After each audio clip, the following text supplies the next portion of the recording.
You're now tuned in to the cold, hard truth.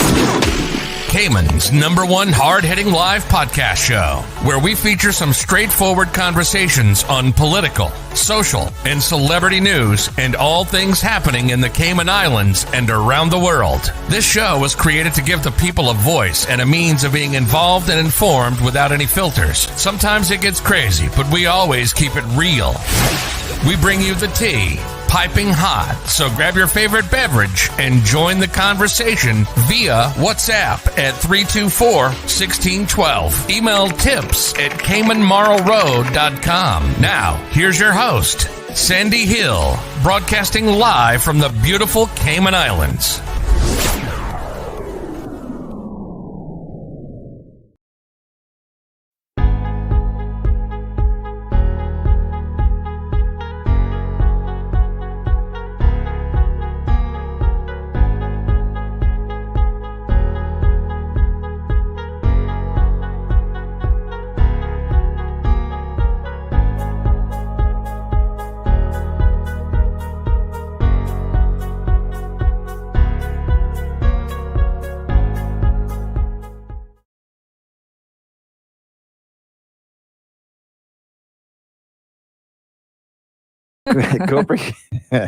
Corporate Cup is a fierce and fun competition between Cayman companies. Only one can rise to the top and win it all, like Pro Yacht did last year. Mm-hmm.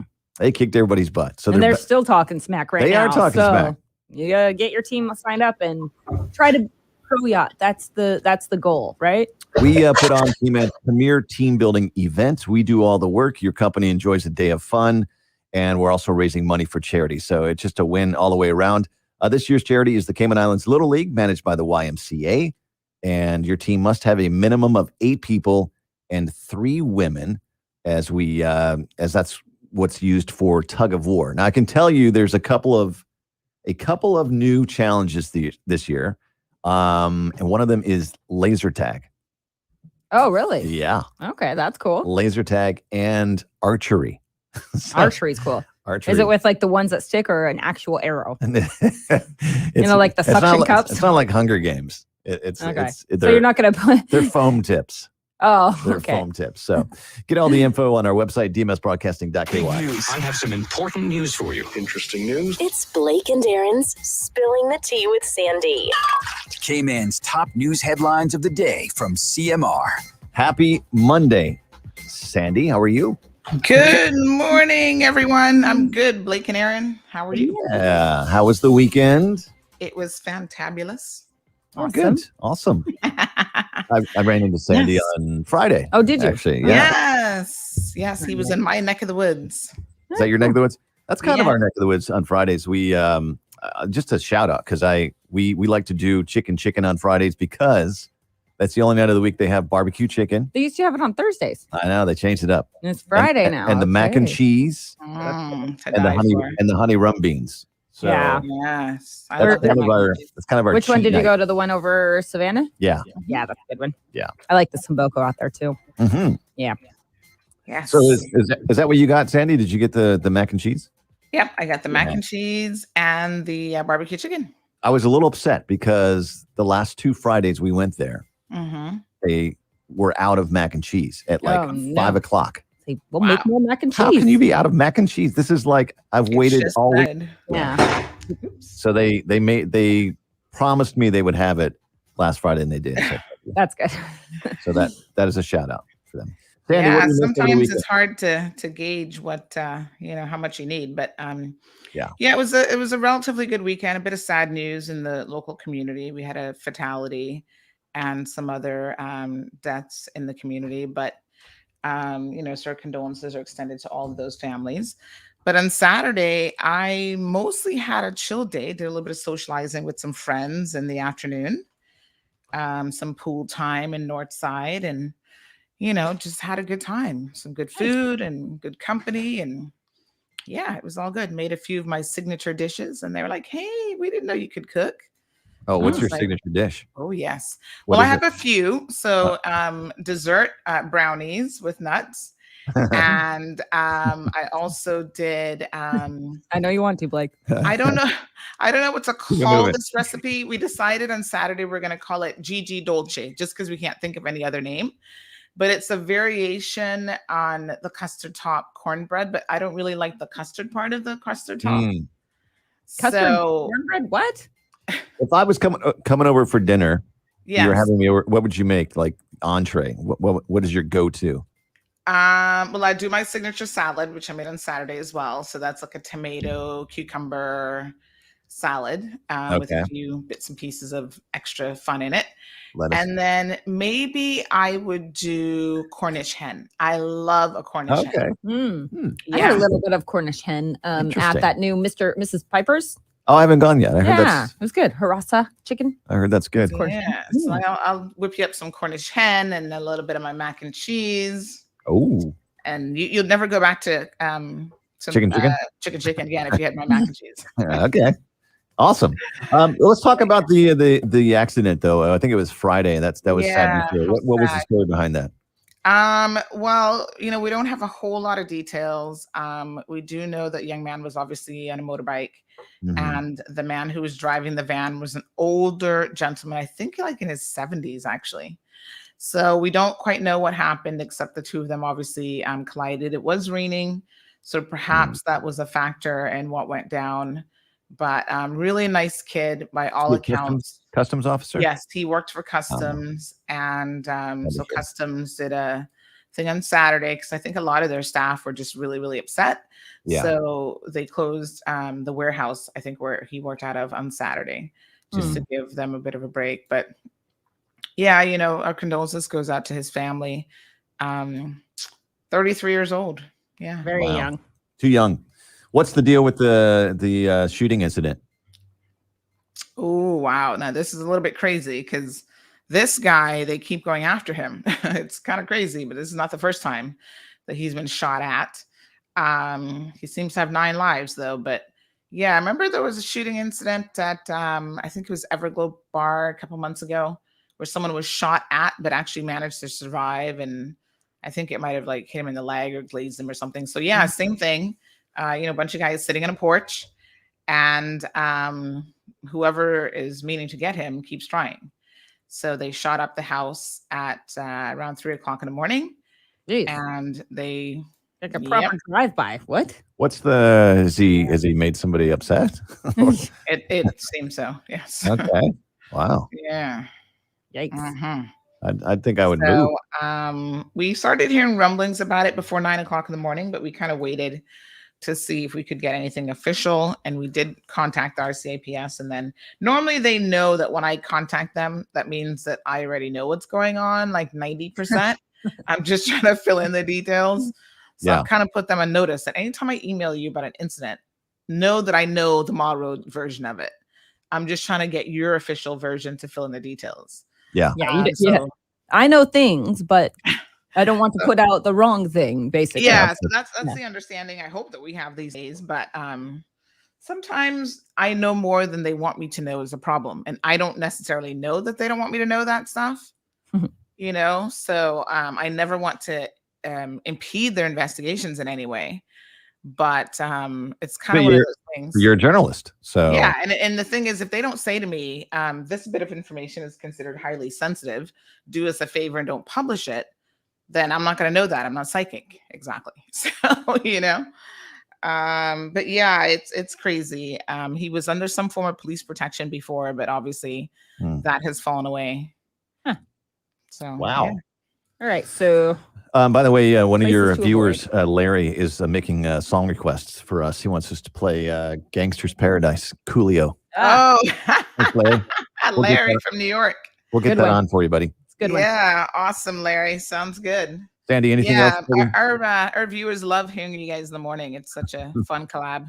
Yeah. Anything else before we let you go? No, we're going to talk about a couple other things. There was a lot of accidents actually this weekend. We're going to talk about TCI.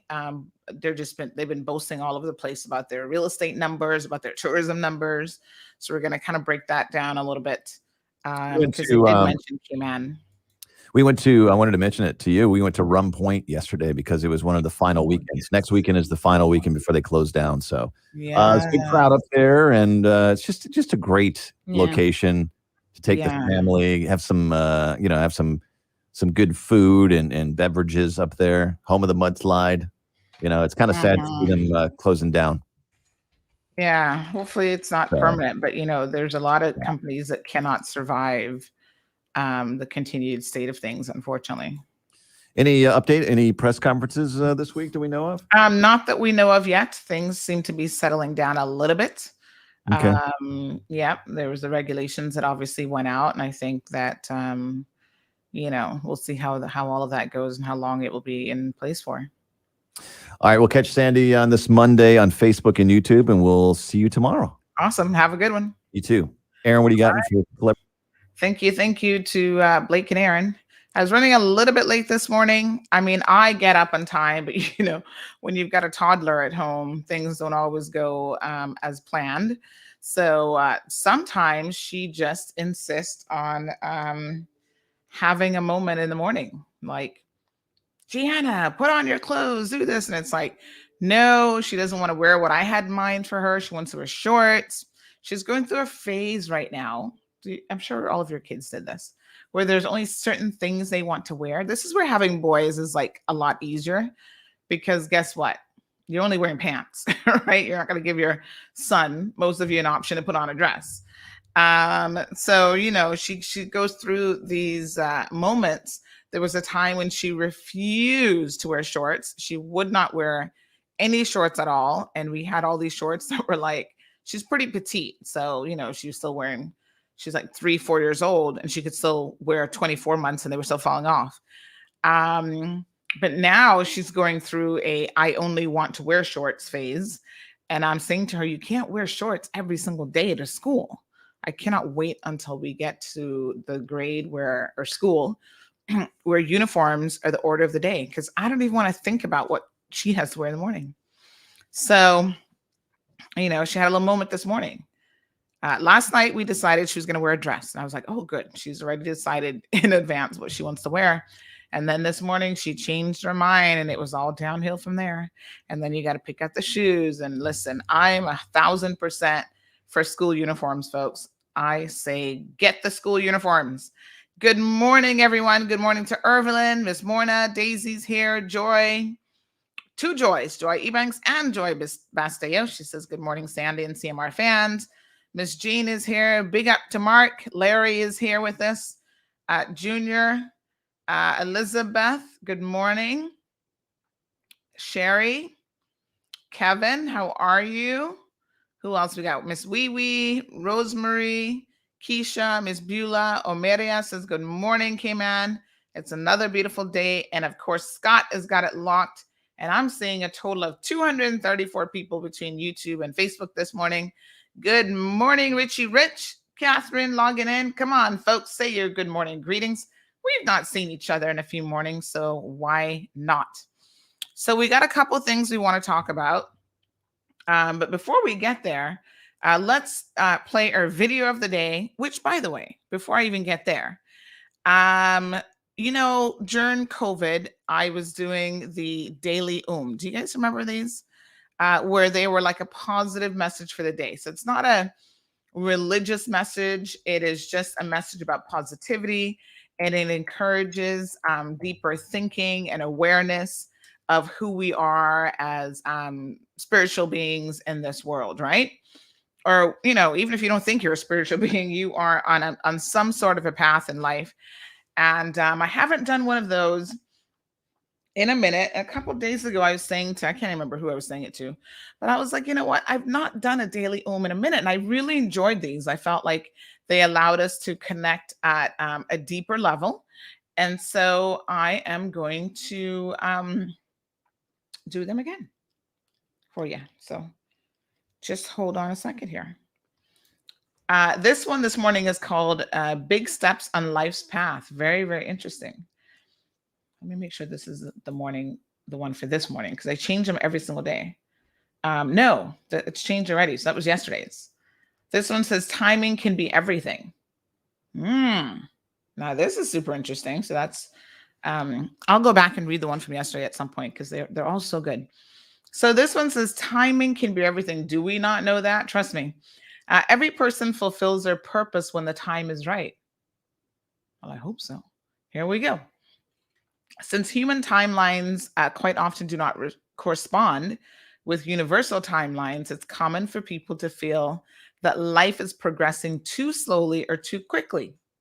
We draft carefully composed plans only to find that they fall into place when we least expect. Or conversely, we are thrust into roles we believe we're not prepared for and wonder how we will survive the demands imposed upon us by unfamiliar circumstances. When delays in our progress kindle pangs of disappointment within us, or the pace of life seems overwhelming, peace can be found in the simple fact that we are exactly where we need to be at this moment. I always say this, you're exactly where you need to be. Every person fulfills their purpose when the time is right. If you have fast tracked to success, you may become deeply frustrated if you discover you can no longer satisfy your desires as quickly as you might like. Yet the delays that disappoint you may be laying the foundation for future accomplishments that you have not yet achieved.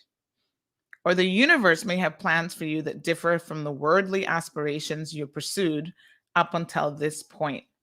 When you deem a postponement of progress, what you deem a postponement of progress may actually represent an auspicious opportunity to prepare for what is yet to come.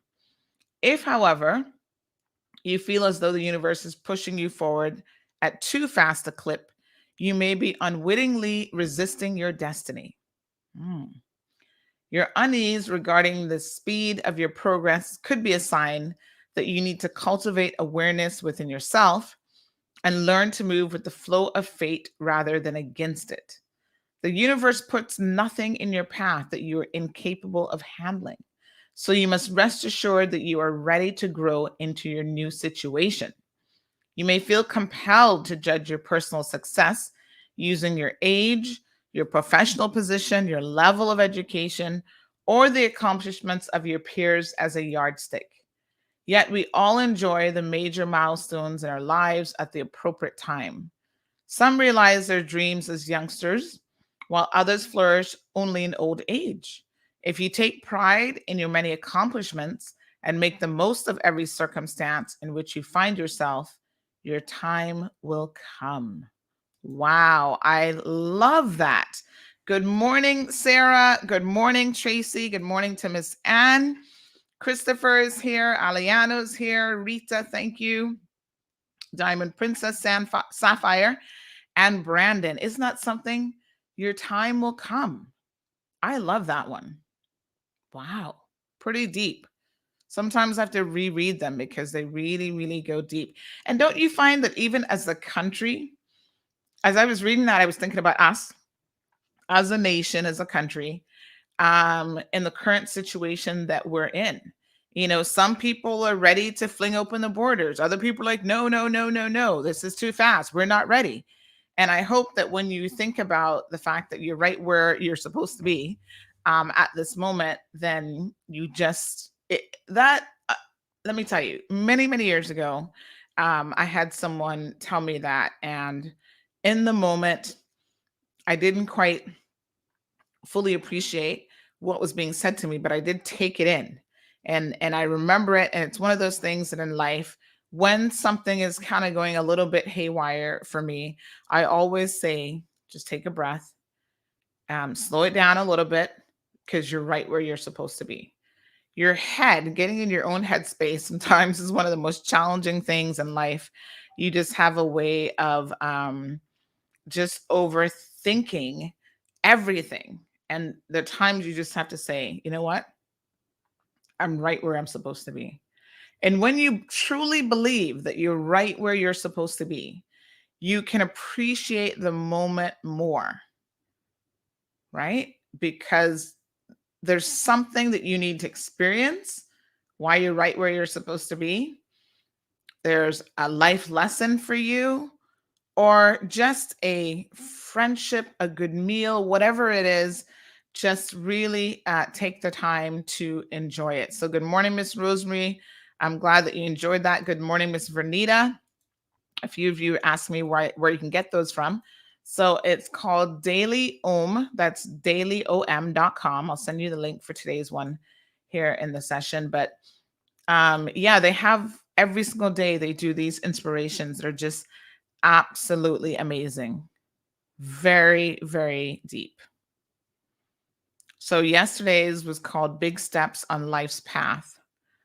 And yeah, they really make you think and pause, and there's absolutely nothing wrong with that. So I'll try to remember to do those daily if we can here in the show, because I think it puts us on the right footing. Ra says a CMR, a paid fact checker, like they say on this video. A paid fact checker? No, we don't get paid to fact check, but we fact check because we believe in giving people correct information. So people pay you to fact check? Wow, that would be an awesome job. Sign me up, because I love fact checking anyway. So Miss Sue shares about Rum Point closing. Good morning, Miss Juanita. All right, folks. So listen, speaking of fact checking, I'm all about trying to give the people correct information. I think that correct information is so important in our lives. And there is a lot of misinformation out there. I got to tell you something. I saw James Whitaker posted something on his Facebook page. It was a story about how, let me just see if I can find it, because I don't want to misquote what he said, actually. But James, big shout out to James. He posted about how people often don't think logically. I want to get this right because it was a very interesting, a very, very interesting perspective. So the title of this article says conspiracy theories lack critical thinking skills, says a new study. And there's a quote from it that says, this doesn't mean that conspiracy theories are necessarily lacking intelligence, but rather they lack the skills to objectively analyze and evaluate a situation. So that got me to thinking. And it goes on to say that the more people believe in conspiracy theories, the worse they perform on critical thinking tests, a new study has confirmed. And again, it doesn't mean that they're lacking in intelligence, because intelligence and critical thinking are two very different skill sets.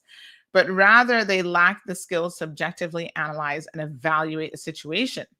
The good news is that people can be taught these skills, and to an extent can be brought in from the dark side, but of course it's complicated. So of course, conspiracy theories believe that they're out to get us sort of mentality. But this is a very interesting article. I'll share it in case you guys want to have a look at it.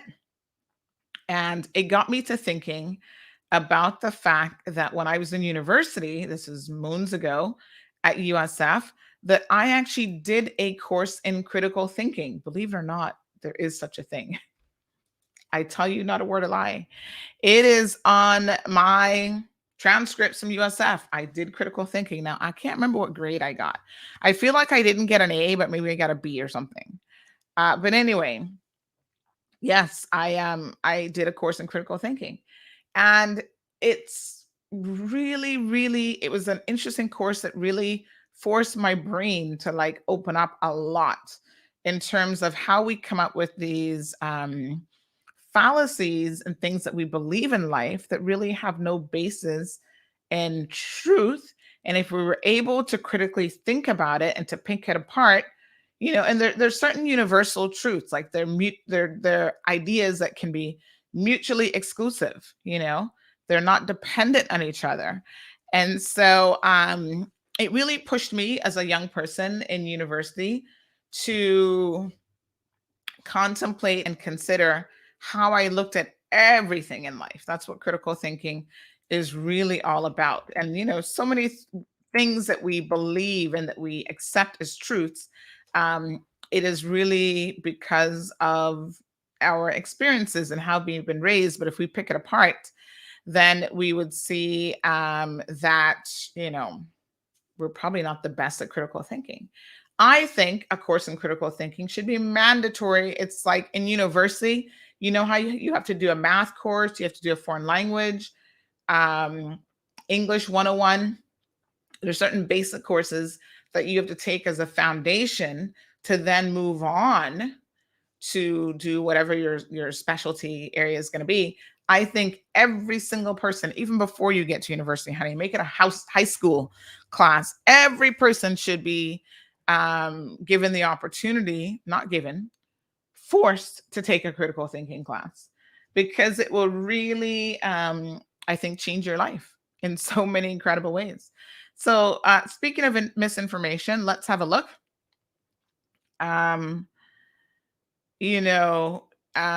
Here at this bit of misinformation that has been in circulation.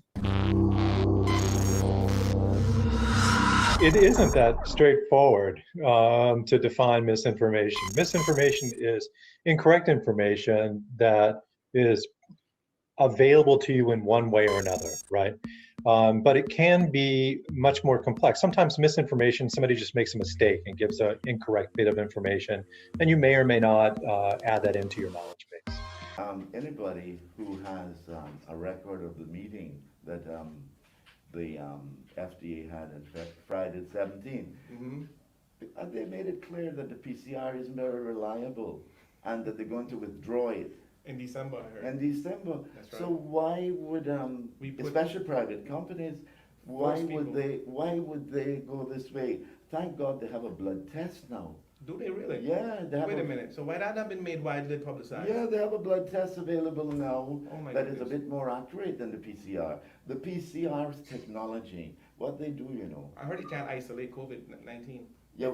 It finds all viruses. As part of its effort to respond to the COVID-19 pandemic, FDA plays an important role in helping to support the development of accurate and reliable tests in the U.S.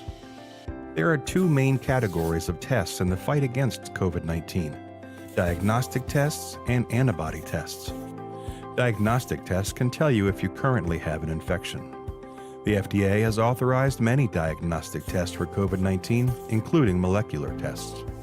Molecular tests work by looking for the virus's genetic material in a sample from you. The sample is then usually analyzed in a lab. For some tests, the sample can be analyzed at the point of care, such as at a doctor's office. FDA-authorized molecular tests are very accurate, and results are returned anywhere from minutes to several days, depending on the test. Antigen tests are another type of diagnostic test that see if there are viral proteins in a sample taken from inside your nose with a swab. These tests are often simpler and may provide results quicker than many molecular tests, sometimes within minutes in a doctor's office. Although antigen tests can be less accurate and may need confirmation with an additional diagnostic test, they can be made more widely available because they're easy and simple. The other category of test is an antibody test, sometimes called a serology test. Antibodies are produced by your body when you're infected by a virus, and they help your immune system fight off the infection. An antibody test detects antibodies to the virus using a blood sample. If an antibody test finds antibodies in the blood, it likely means the person has been previously infected with the virus.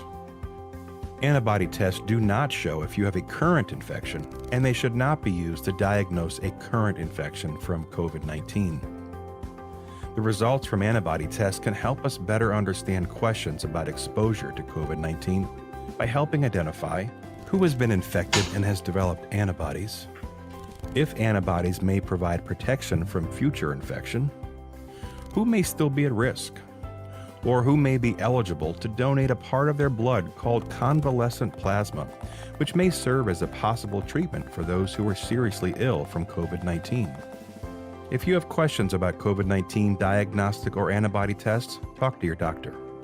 Testing is crucial to guiding our next steps in the fight against COVID-19. For more information on FDA's efforts to ensure Americans have access to high-quality tests, please visit fda.gov.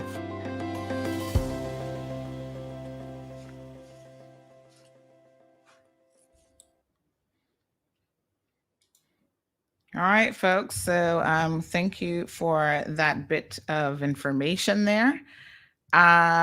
Yes, Tracy says, listen to that quotation. I take out my part, my time will come, and while waiting in prayer and faith, with action, my mind can hold it. So yeah, you've got to in the Caribbean we have a lot of sayings that would fit quite nicely with that daily like nothing before its time sort of thing.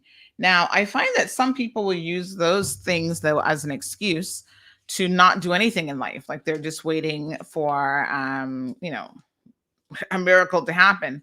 And this isn't that type of situation by any means. You have to make sure that you're doing what you need to do. So you can't just sit down and wait for something to drop in your lap. You are charged with setting your path to a large extent in life. And that means action is required, not just positive thinking or, that starts in that direction.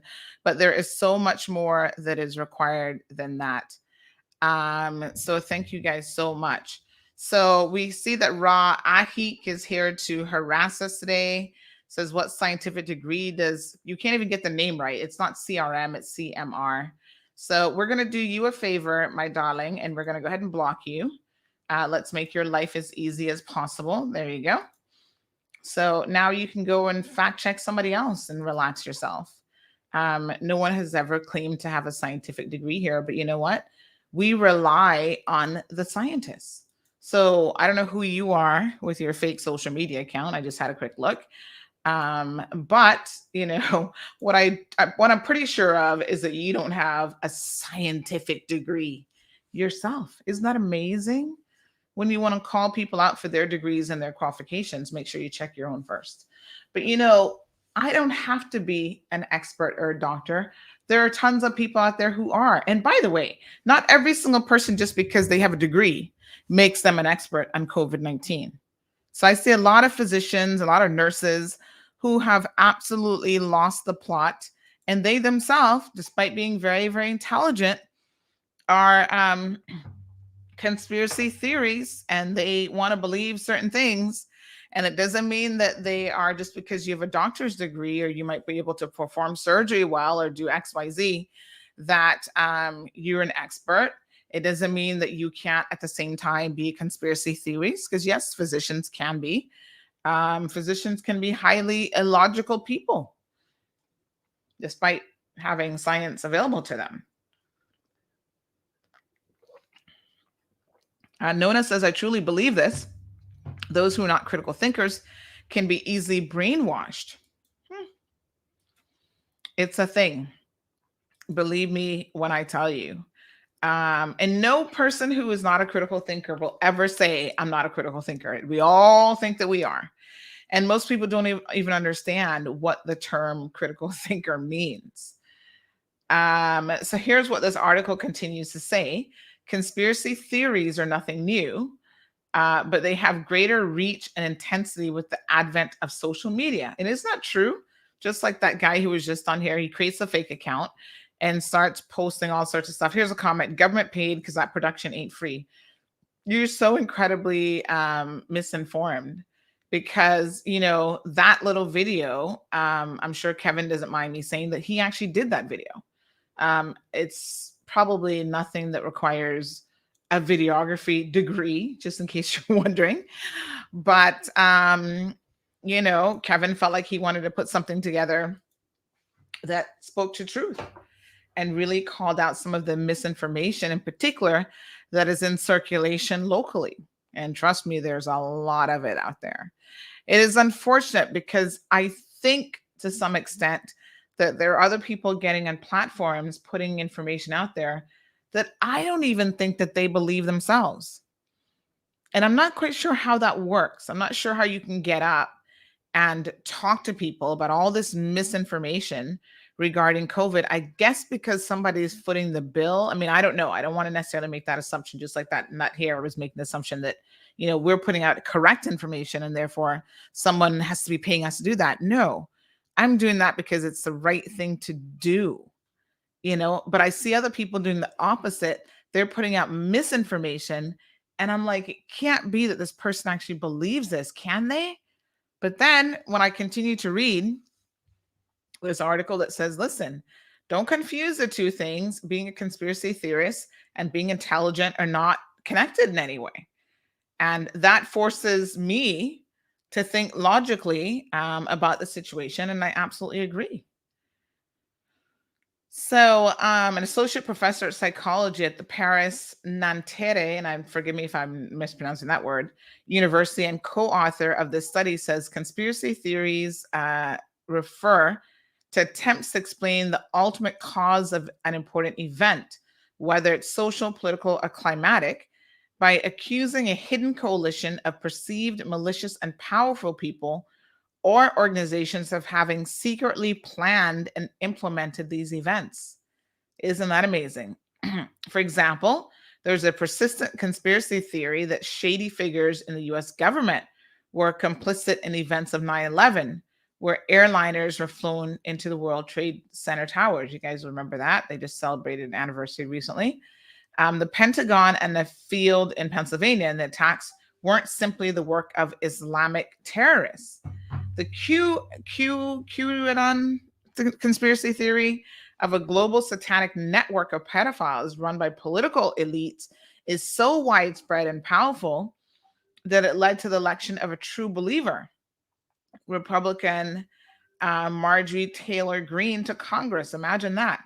Then, of course, there's the idea that the COVID-19 pandemic was created on purpose by Chinese scientists, not to be confused with the theory that the coronavirus accidentally escaped a lab in Wuhan. And it goes on to say that the French researcher ran into two studies where they assessed critical thinking skills of undergraduate students using a French version of a teaching and testing tool. Then they scored the students' tendencies toward conspiracy beliefs and their personal assessment of their critical thinking skills. Critical thinking is the objective analysis and evaluation of a situation and requires a number of cognitive skills. These include the ability to think systematically, see other perspectives, and change your mind when new evidence arises, identify relevant versus irrelevant information, identify and discard logical fallacies, and be aware of biases and avoid them, and look beyond the obvious. None of this is particularly easy. What the researchers found was a strong association between lower critical thinking skills and an increased tendency towards believing in conspiracy theories. And this isn't a new idea. It's persuasively builds on previous research. And so it talks about a series of studies that concluded that teaching analytical thinking can reduce or protect against the adoption of conspiracy theories. So a 2017 study found that analytical thinking can be taught successfully to 10 and 12-year-old children. Wow. Now listen to this bit. Ego and personality tend to resist a change in thinking. Wow. A series of experiments in 2016 established a robust association. So again, not direct cause and effect sort of thing, but a robust association between a need for uniqueness, in other words, a person's need to feel special, a conspiracy mentality, and the endorsement of specific conspiracy beliefs. Now, let me address just that little paragraph right, if I may. A robust association between the need for uniqueness, in other words, a person's need to feel special, a conspiracy mentality, and the endorsement of specific conspiracy beliefs. In other words, the desire to be seen as unique and special serves as a motivation for conspiracy theorizing. If I had a mic right now, which I do, but I can't drop this one, that would be like double mic drop, because I have said this before, not quite so eloquently, but I have said that some of the people out there who are propagating a COVID conspiracy and their conspiracy theories are people who seek attention. Katina Anglin seeks attention, right? She wants to feel important in this community. And I think for someone like her, and I'm going to have a real moment because you guys know I don't know how to bring it to you any other way, but to keep it extremely real. So she is someone who, unfortunately, um, has lived a life on the other side. In other words, addiction, all these issues. You've got a son in jail. People are judging you by the fact that you only had one child. And they were like, that was your one job. And you did not raise this child to be a productive person in the community. So now he's going to spend the majority of his life in Northwood Prison as someone who has allegedly been involved, and not allegedly, he's been convicted for murder of in addition to other things. And so when you take someone like that, someone who wants to belong in the greater sense, right?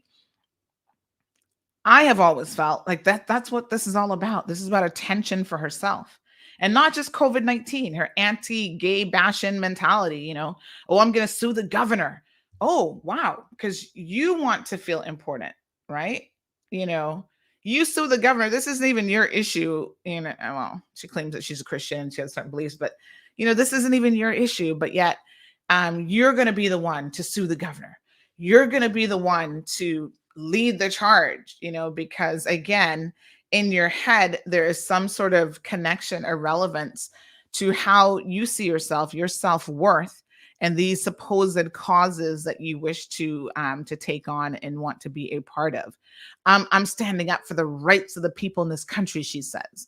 I'm going to stand up for your right not to get vaccinated, for your right to get the Chinese vaccine, all these other, really, really crazy things. And so it makes you really wonder what on earth is going on here.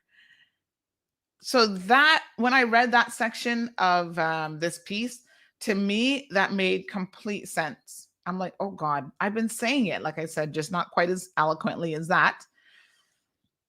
So it goes on to say this calls into question the nature of crazy belief. It may be a case that some people, ego trumps everything else. And believe me, when I sit down and I listen to Mario, for example, I can see where ego is trumping everything else. It's trumping common sense. It is trumping good scientific research. It's trumping all of that stuff. Oh God, here comes another fake account again.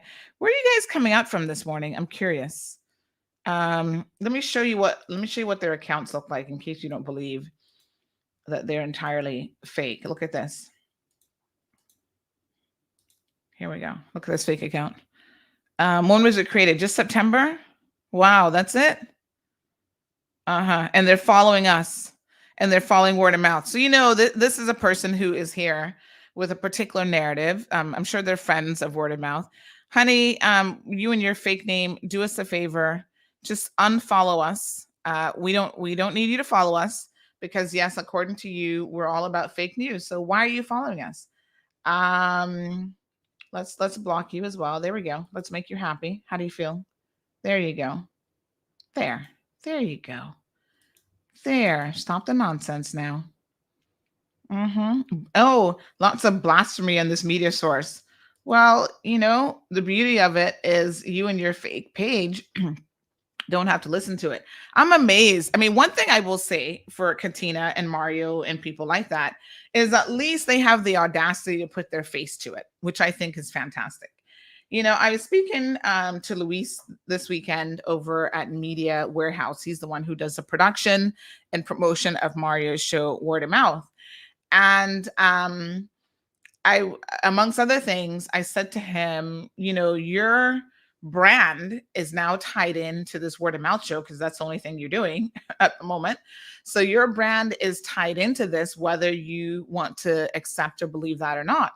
So people will think that every single thing that Mario says on word of mouth, despite the disclaimer that Media Warehouse has recently put out, which, to be fair to them, I do not listen to that show, but somebody else, let me just pull it up here, sent it to me over the weekend.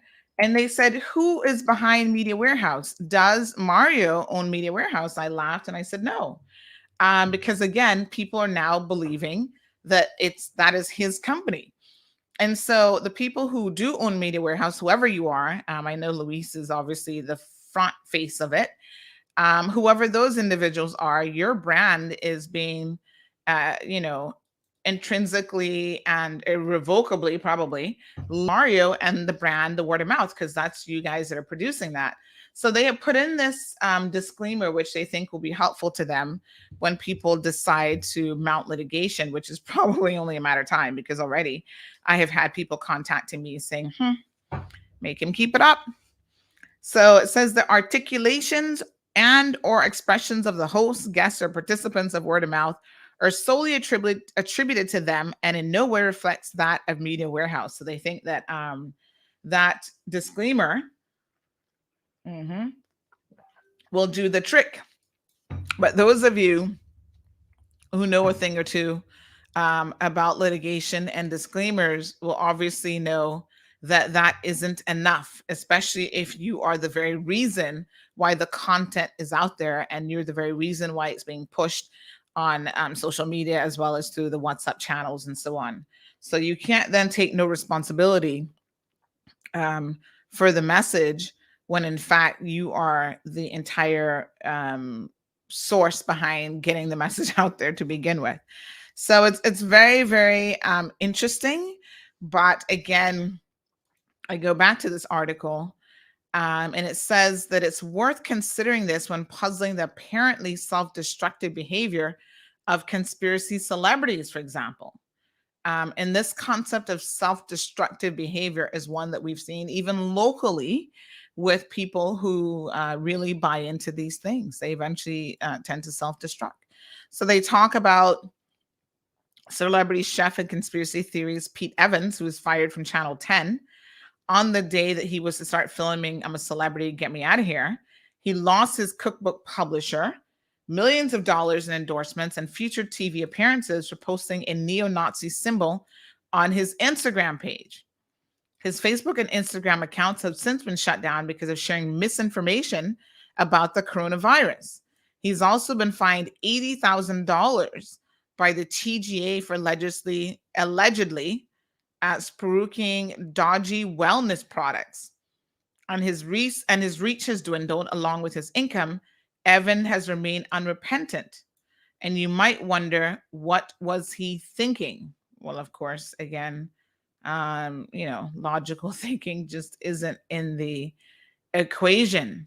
So some very, very interesting points. And I think that a lot of, people remain very defiant in the face of all of those things. And then they will say to us that, you see, this tests my resolve. I continue to forge ahead despite all of these obstacles, and they don't recognize that they are in fact the source of their own obstacles.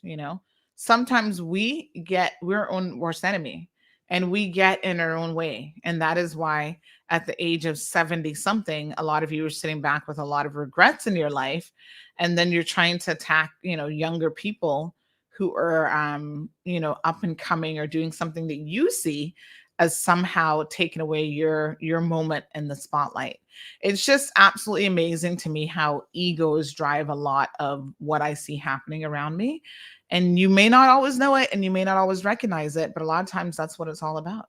Somebody wants that moment of recognition, that moment of fame in Cayman, I guess. I have to tell you, someone who sits there every single day and does this show, I would much rather, in a lot of instances, I'm trying to give people a voice, I'm airing community issues and so forth. But if you really know me, I'm actually not a person that seeks attention. Like when I'm off the air, I am actually very low key. I keep a very tight circle of friends and that's it. I'm not out there partying and going out every weekend looking to hang out with people to stroke my ego, because I don't need that. You know what I'm saying? I really just want to stay home. I'm such a homebody sometimes that people, my friends, have to force me to even want to go out, because I enjoy my own company. I love my own company. I don't need the company of other people. To a large extent, I, enjoy a few people in my life, and for me, that's good enough. And even sometimes when people see me in the grocery store, like, oh my God, can I take a picture? Like, I don't think they recognize, I wouldn't say that I'm shy. I wouldn't say that I'm an introvert. But I think I have introvert tendencies sometimes. Like, I'm like, okay, sure. Like, I'll do it and put on a good face, but would I rather just be home sitting down, probably eating ice cream and chilling out in front of the TV or doing work on the computer? Yeah, I'm cool with that. Thank you, Junior. Says if you're going to build a fake account, do it properly. Oh, they don't even have time for that, my dear. It's so funny. Louis says the weather's nice and cool in Detroit, 66 degrees Fahrenheit, high of 81, partly sunny. Sounds like perfect weather to me. Alba, good morning. Buenos días. ¿Cómo estás? Yo estoy muy bien. Gracias. Damaris, good morning. Miss Sue, Karen. So over the weekend, again, our condolences goes out to, I think his name is properly pronounced. I was saying Jesus, but that's not his name. It's Justice Ebanks. This young man lost his life in unfortunate circumstances over the weekend. And I must tell you that a lot of people were just in a state of shock. There he is, 33 years old. He loved football. Someone said he was very, very athletic, but we know that he played a lot of football. The Cayman Islands Football Association also extend their condolences to his family. This young man, seems to have been a really, really fine young man. A lot of people just have everything positive to say about him. Yeah, really special young man that will surely be missed by so many individuals. Very sad. Can I tell you guys that, I want to express my condolences to Miss Jackie and the rest of her family. Everyone said he was humble. He was just, our condolences. Very, very sad indeed. Everyone will miss him. His family has said he was like the baby of the family. I understand that he has 2 young children, a 6-month-old, and then another child that I understand might be in Canada. His co-workers were also very upset after they heard the news. I know a lot of them immediately headed to the hospital late on Friday. So within a space of 24 hours on Friday, we'd lost 2 young people. The young mother who had just given birth to her 5th child, and then Justice almost 24 hours later. And the community has been hit really hard. I saw some people posting on social media that they were cousins to both of these young people. So Nona says that's why I refer to them as Cayman's famous anti-vaxxers. They crave fame and attention. Good morning, Cousin Eddie.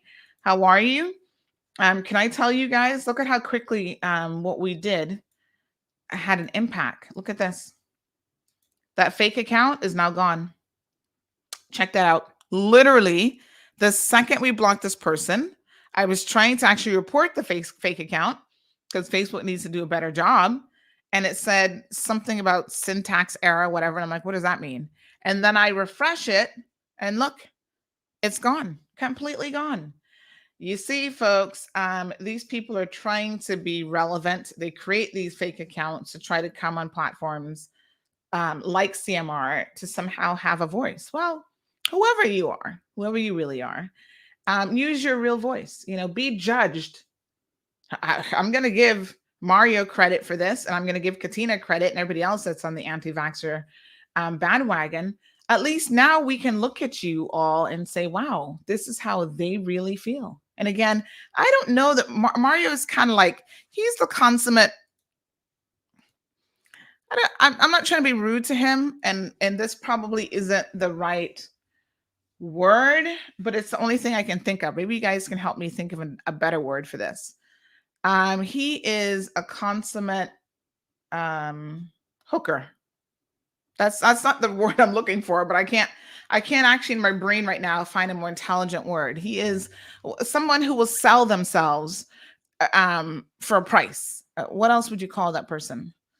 Help me find the politically correct word, because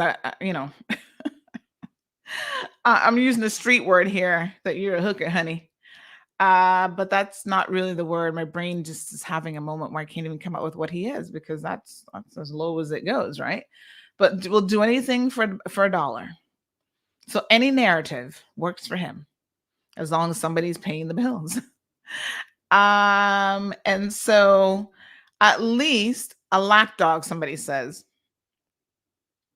A hooker kind of goes more with the the feeling that I'm trying to go for. But all right, yes, okay, let's be nice about it.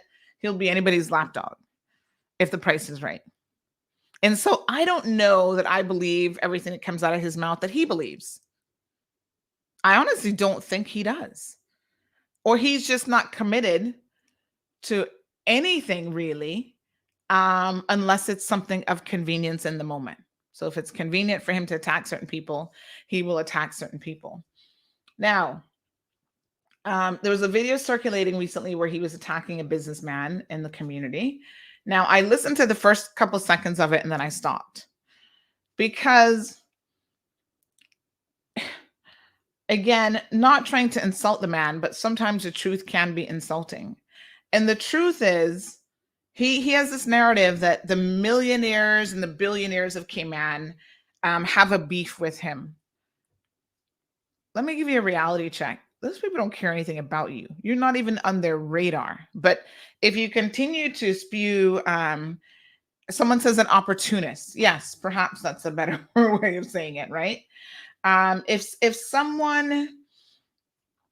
If those individuals decide to put you in their radar, it's going to mean that a lawsuit is coming your way, and they have enough money to certainly sue you into the ground for the things that you have said about them.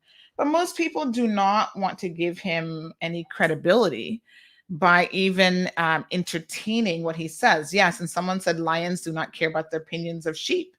And that is true until you go a little bit too far. And then at some point, a lion's going to step up to the plate and say, okay, I need to make an example of you. So trying to be relevant, trying to name drop all these people. Like when you see him talking about somebody like a Wayne Panton, which that's politics, right? So I don't even want to go in that direction, but he's talking about business people. If he could even step in their foot in terms of some of the business accomplishments, it would be amazing. But he's unable to do that. So what he tries to do is attack them with no real foundation or basis on which to do so. Again, critically think about it. I'm not saying that these people are perfect and they're not without fault and all this kind of stuff, but honestly, the people so far that I've seen him trying to attack has made me kind of scratch my head and go, hold on a minute. What is this really all about? Right? Attention seeking whore. You know, you got to put on the red high heels and the reddest lipstick that you could find and the shortest little skirt while you're strutting your stuff on the street, because you really want people to pay attention to you, doing things that call a lot of attention to yourself. And that's unfortunate, because the genuineness of the message just isn't there, you know? And I think that that's unfortunate, because there's some people who actually believe the narrative and they want to believe that the person is sincere behind all of these messages. And once you take that away and you know that it actually isn't the case, you know, it is what it is. It's a stark reality, quite frankly. But we'll see. We'll see how it goes. Good morning to Alice. Darlene wants to know any more updates on the Turtle Center protest. Well, to be quite honest, we've not heard very much about what's going on there at all. There were some rumblings a few months ago after the new government had taken place and the new board was going into effect, that maybe the board would have made some management changes. And to the best of my knowledge, that has not yet happened. So I suspect that it still stands where it is or where it was. So we're happy to speak with them, Miss Darlene, if they're interested in sharing. I find that a lot of people, unfortunately, they'll protest the one time and then it kind of disappears and you don't hear from them again. Good morning, Marcia. How are you, my dear? So in addition to the accident, the fatality, and Friday night going into Sunday morning was particularly harsh when it comes to traffic accidents. Oh my God. I am aware of at least 4, no less than 4 traffic accidents. Did you guys see them all? I mean, it was crazy. There was the one by Cayman Bay where the van went into the bushes, and literally I was sitting there going, how did that happen? How did they manage to do that? I don't know, but they did. Looks like a silver van of some sort. Took out right into the roundabout and straight up in the bushes. The driving around here, believe me, you is very special, to say the least. So there was that. There was, I'm going to show you this one, because this one kind of had people confused, thinking initially that, oh no, it wasn't a van. It was actually a car. It looks like a Toyota. Hold on. Initially, I thought this was a van. This is actually a Toyota car. So there is this one. Give me 1 second here.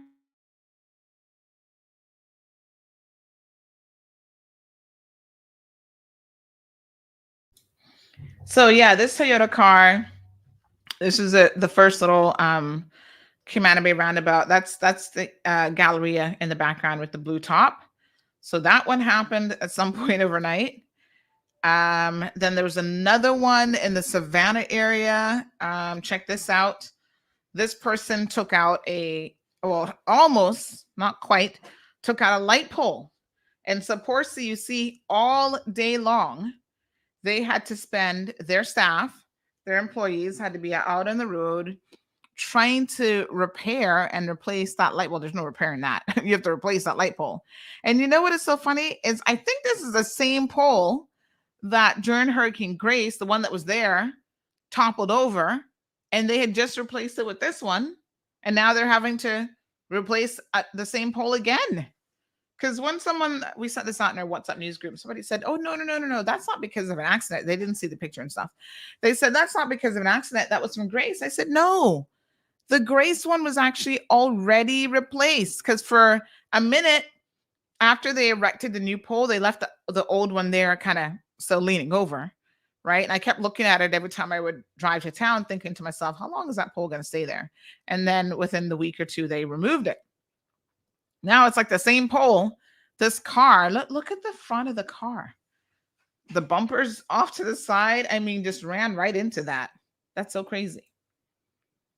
And then there was another one in the vicinity of Public Beach. We didn't get a photo of that one, but that one has left a man, it sounds like he might be a Jamaican gentleman, in the hospital at Health City receiving injuries, treatment for head injuries. And initially someone had said that they thought that he had actually succumbed to his injuries. And as it turned out, he was lucky enough not to die at the scene. But in fact, he had severe head injuries and has been transported to Health City. So at least 4 accidents that night. People, slow down. What's the rush? Why are you drinking and driving? What is going on? Oh my gosh, it's just absolutely crazy.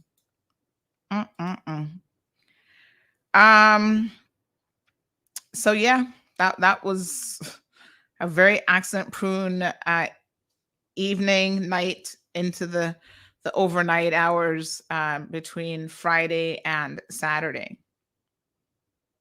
No, sir. What a hot thing, I tell you. All right, so the weekend was eventful. I will give you that. So there was also a shooting over the weekend. Now, folks, we talked about this before, and this is quite an interesting situation, really, because people listen. That life, those individuals involved in this sort of activity, it is quite unfortunate that this is how they're choosing to live their life, because they're destroying our community. They're obviously destroying their own lives, but they have no regard for that. So, we're not going to even try to make that argument anymore. They don't care about themselves, but more importantly, they don't care about those around them, because imagine if you're going to shoot up a residence, you're going to not just potentially hit the intended victim, like those who walked into the bar and started shooting with an automatic weapon or semi-automatic weapon, everything in sight. You shot and injured other people, and that's why I'm really glad that they're charging them with attempted murder. Well, I hope they've got the right people, but that they have attached an attempted murder charge to the murder charges as well, because it's a very serious situation when you are so brave and brazen about how you carry out an attack on someone. It's not like you walk up to a particular individual and shoot just them, or you try to just stab that one person. These are people who are very indiscriminate about their actions, which means that they're jeopardizing even potentially the lives of children. Like, I don't know who lives in that house, how their family to the individual, I hear it's his mom's house, whatever, but there could be children in that household for heaven's sake. There are neighbors that, you might accidentally shoot into their home as you're shooting up the place. And so it is quite unfortunate that, I'm having to report about this again. Another shooting and another attempt on someone who, like I said, has been targeted previously. I don't know what to tell the police, but if this person perhaps have the opportunity to leave Cayman, if they value their life at all, might I suggest that they do so?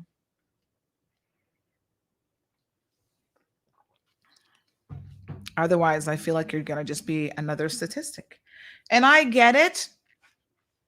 I understand that for some of these guys, this is all they know. They only know this little rock. Part of the reason why they act the fool the way that they do is they've never experienced life in a big city or anywhere else. To know that, again, you're not all that important to people elsewhere in the world. So get your act together. But perhaps the police need to negotiate an exit plan for these individuals if they want to remain safe and, have the ones around them remain safe as well. Now, mind you, the police will often encourage people to enter into their form of a witness protection program. Obviously, you cannot be in a witness protection program here in the Cayman Islands because Cayman is so small. Where are they going to send you to Cayman Brac, where someone can just jump on a plane and still find you? So oftentimes they do move them to the UK because of our connections with the UK. And I've always thought this could be a good opportunity for you to start over in life. You've been making all kinds of stupid decisions with your life. You've been trying to be a gangbanger and living that life, which never ends well for you. Two options: dead or in jail. Not really what you should esteem to in life. But at the end of the day, perhaps getting into a witness protection program is something that could, if you took full advantage of it, be a second chance for you in life to kind of start over.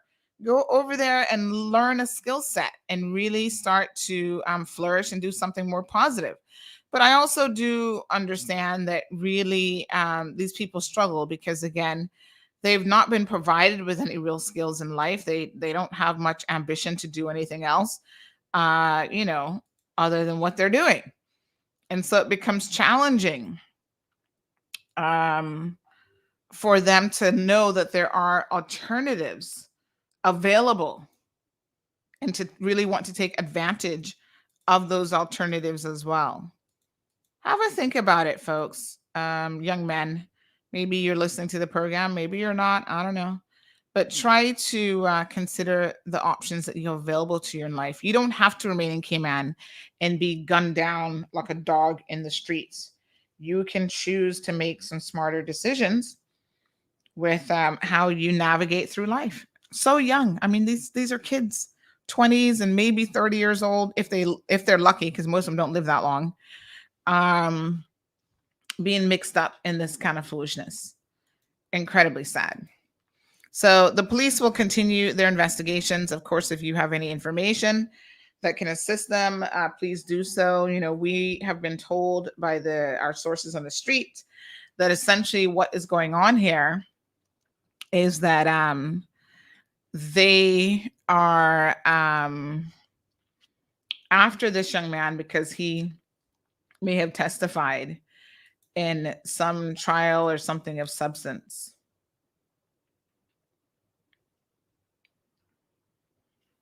Okay. Well, all I can tell you is if your life has no value and you don't even care about your own community, then, you know, I don't know what else to say. Very, very sad situation. Good morning, Miss Marcia says people are taking out their stress on the roads. Child, they just can't drive. Good morning, Bishop Hero Blair says, beautiful Cayman Isle, oh, how I longed for thee. Aw. Miss Darlene says, Sandra, it can be a high possibility that Turtle Center staff got chickened out. I'm hearing that they were asked to go to the government admin after the protest. Maybe they got warned, threatening, and got afraid up and now. Well, I don't know. Or if they got great news or the management got all the protection and rights and can still sit in their comfort zones and do as they feel to the staff. Well, I would hope that it is a wake-up call when your employees start protesting that something is wrong. I'm just saying. You know, it doesn't, people don't take protesting lightly, especially in a country like Cayman. So I feel like when people muster up the courage to protest, that the powers that be should really, really pay attention, you know, to what people are protesting about and try to do better. Address the concerns of your employees. Ms. Marcia says Bishop Hero Blair is from Jamaica. Yes, and I think he lived in Cayman for a number of years. Just because he's from Jamaica doesn't mean he doesn't miss Cayman. I mean, hey, lots of people miss our beautiful island. So big shout out to Kathy Wiltz. Kathy will be joining us on, what day is that? Wednesday's program. So please ensure that you tune in for that. Should be a fantastic time. She's going to tell us what she's been up to. And she's been busy. She's actually really, really been busy. And, you know, I like representatives and people who are real, who are willing to tell you, honey, child, it's not a walk in the park, what I've embarked on. It hasn't been easy. And, you know, I've had my challenges, but here we are still moving forward in a positive way despite that. Because I think for any new MP, there is a learning curve. Nobody's perfect. Nobody can just waltz in there and be like, oh, I'm the perfect minister, or I'm the perfect MP. No, they have a lot to learn. And part of that learning process will certainly be making mistakes along the way as well. So good morning to Odette. Thank you so much for joining the program. So TCI, let's talk about it. Honey child, TCI says they're recording their best summer ever. Woo! I'm like, what? Yes. And they have said, listen to this, that they are going to thank the Cayman Islands for their successes. Which, by the way, before I get into this TCI story, let me please send this message out there, because I know a lot of you listen to the program and you can spread this wide and far. The family of Justice Ebanks, the young man who was killed on Friday evening, has reached out, and they have asked for the young lady who called 911. She made the call to 911. They would like to personally thank her in person. So they're asking for this young lady to please make contact with Josine Ebanks at 925-9593. So again, if you know who the young lady may have been who made the 911 call for Justice Ebanks, again, this was West Bay, Friday, in the vicinity of Reverend Blackman Road, right there by Liberties. A lot of people said that road is problematic as well. The family would like to reach out to you. So please, if you know who that young lady is, or if you happen to be that young lady and you're listening to the program, give Josine Ebanks a call at 925-9593. Please spread the word wide and far so that his family can reach out to her and personally have the opportunity to thank her, because they would really like to be able to do so. Good morning to the Honorable Kenneth Bryan. Good minister, how are you? He says, Cayman, #C1, Cayman first. Thank you so much. So let's talk about the situation with TCI. So TCI folks have said that not only are they boasting tourism numbers that they're thanking us for, they're also doing apparently a lot with their real estate. So I was like, what? They said they have had an extraordinary season for tourism and property sales figures amid pandemic. I'm like, whoa, are you kidding me? Apparently not. So they said the TCI Tourist Board is pleased to announce the preliminary visitor statistics for the destination, clearly depicting that the island saw one of the busiest summers on record in 2021. Now, I know a lot of you are sitting back saying that we can't open up, we can't do this, we can't do that, but apparently TCI is doing it. So when you're sitting there saying can't, TCI becomes a little island that could, and they're choo-choo on the choo-choo train. They're getting it done. And this made me pause and think about the possibilities for Cayman. But, the biggest hurdle for the leadership in this country is when your people are not mentally and psychologically ready. So even if you had the best plans to roll out and the best plans in place, if the people themselves are not ready, it's just not going to happen.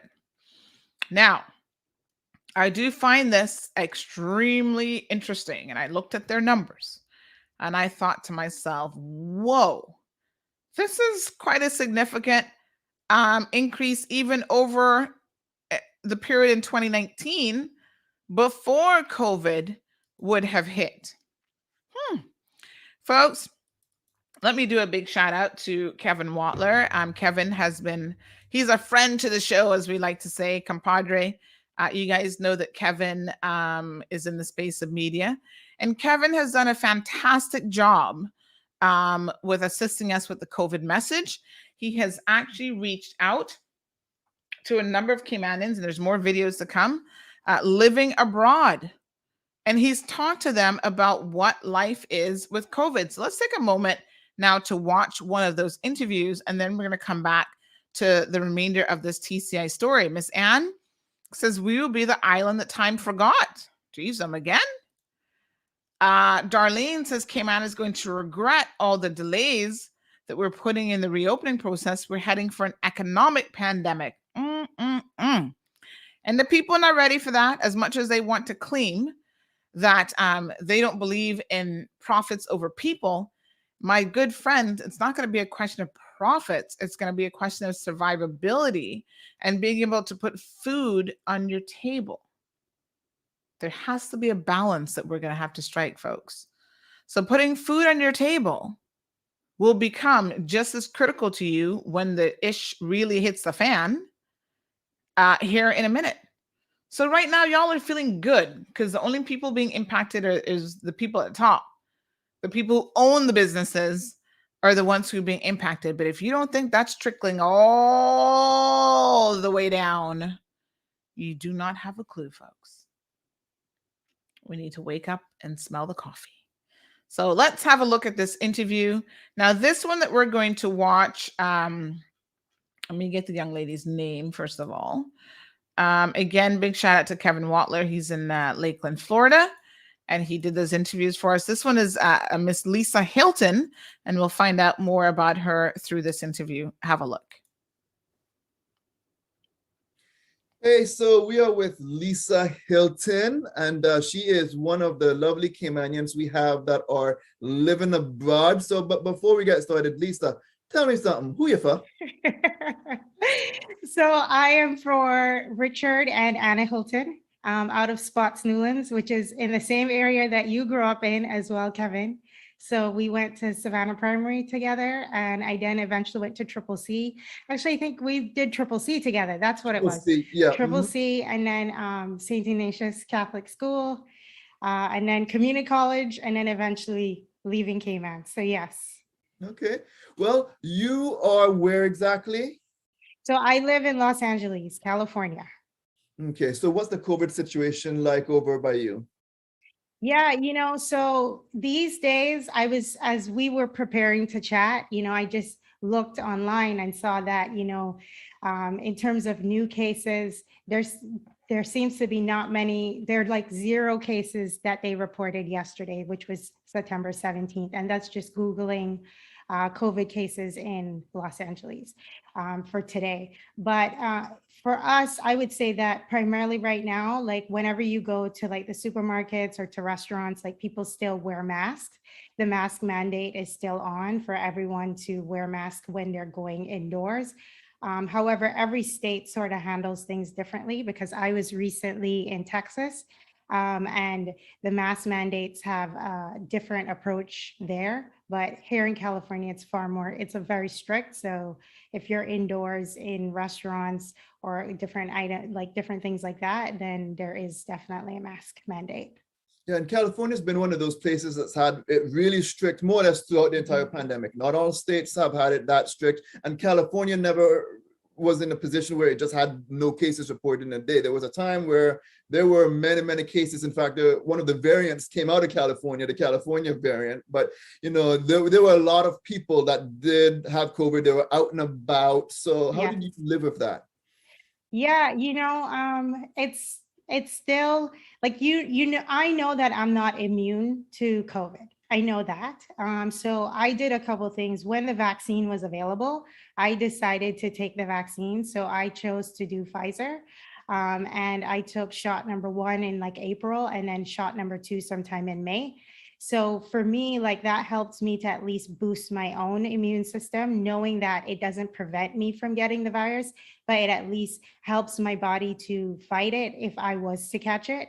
And then when I'm going about doing my natural errands here in LA, like I just use same precautions in terms of following the mask mandates, and just using common sense, but not allowing the fact that COVID is out there to stop me from continuing to do the things I want to do in my life. So you're not really afraid. You're able to go to your restaurants, you go shopping. Mm-hmm. You're able to live your life entirely without having to be in complete fear. That's right. Yeah. I was just as I said before, I was just in Austin last week. And I will be going back to Austin this upcoming week, and I'll be in Dallas like a week or 2 later from now. So yes, going on flights, like, I do feel a sense of, like deep down, I feel the fear, but like, I know that I have to keep going. I need to keep creating and building my life. Like, I just can't stay closed forever. So yeah. Tell me a little bit what you do for a living. I know you're kind of somewhat some type of real estate. Explain that. And of course, that means you're around people. Yeah, so I am the founder and CEO of LisaHilton.com. It's a boutique real estate investment firm that provides opportunities for business owners and entrepreneurs to invest in cash flowing real estate, to build wealth, and also to achieve tax benefits. You know, tax is a big thing here in the United States. So being able to invest in real estate in a way that is very tax efficient. Perfect. And so again, that does bring you around people, yes, but you could still carry out your function in what you're doing in a safe manner and not living in that sense of fear.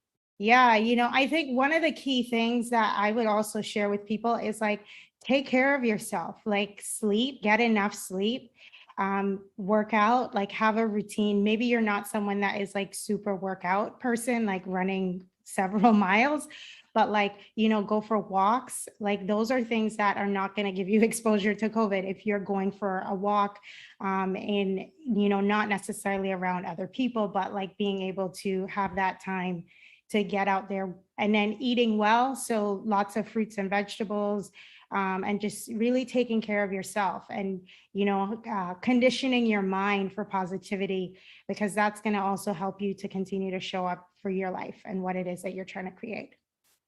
And about just over 70%, I believe, of people in Cayman are fully vaccinated back home. And so what are your tips to them, to those really that are not yet vaccinated, and what's kind of your message to them?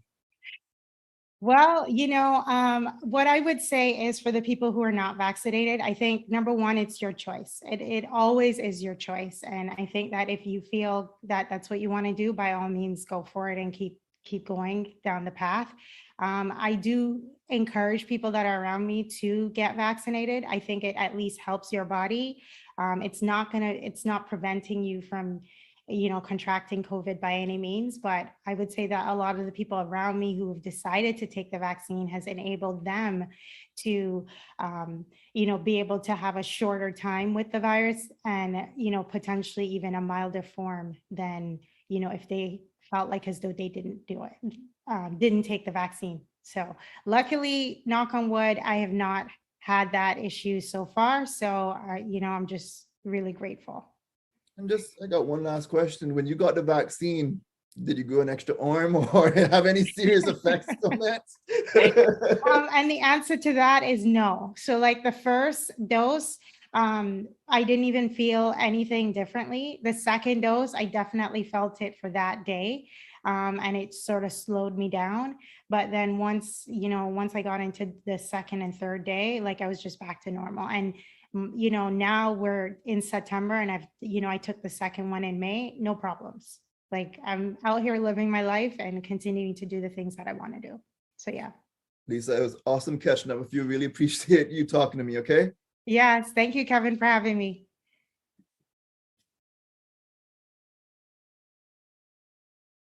All right, folks, thank you so much to Lisa Hilton and Kevin Watler. Kevin's been doing these interviews. We have more of them that will be coming, folks. And I really appreciate everyone who's participating in the series. If you are a Caymanian that is living abroad, living overseas, do reach out to us, because we're looking for other people to just share their lives and their experiences with us. Kevin will be happy to arrange a convenient interview time with you to just catch up and, you know, hear how you're living your life and what you've been up to. Miss Darlene, please reach out.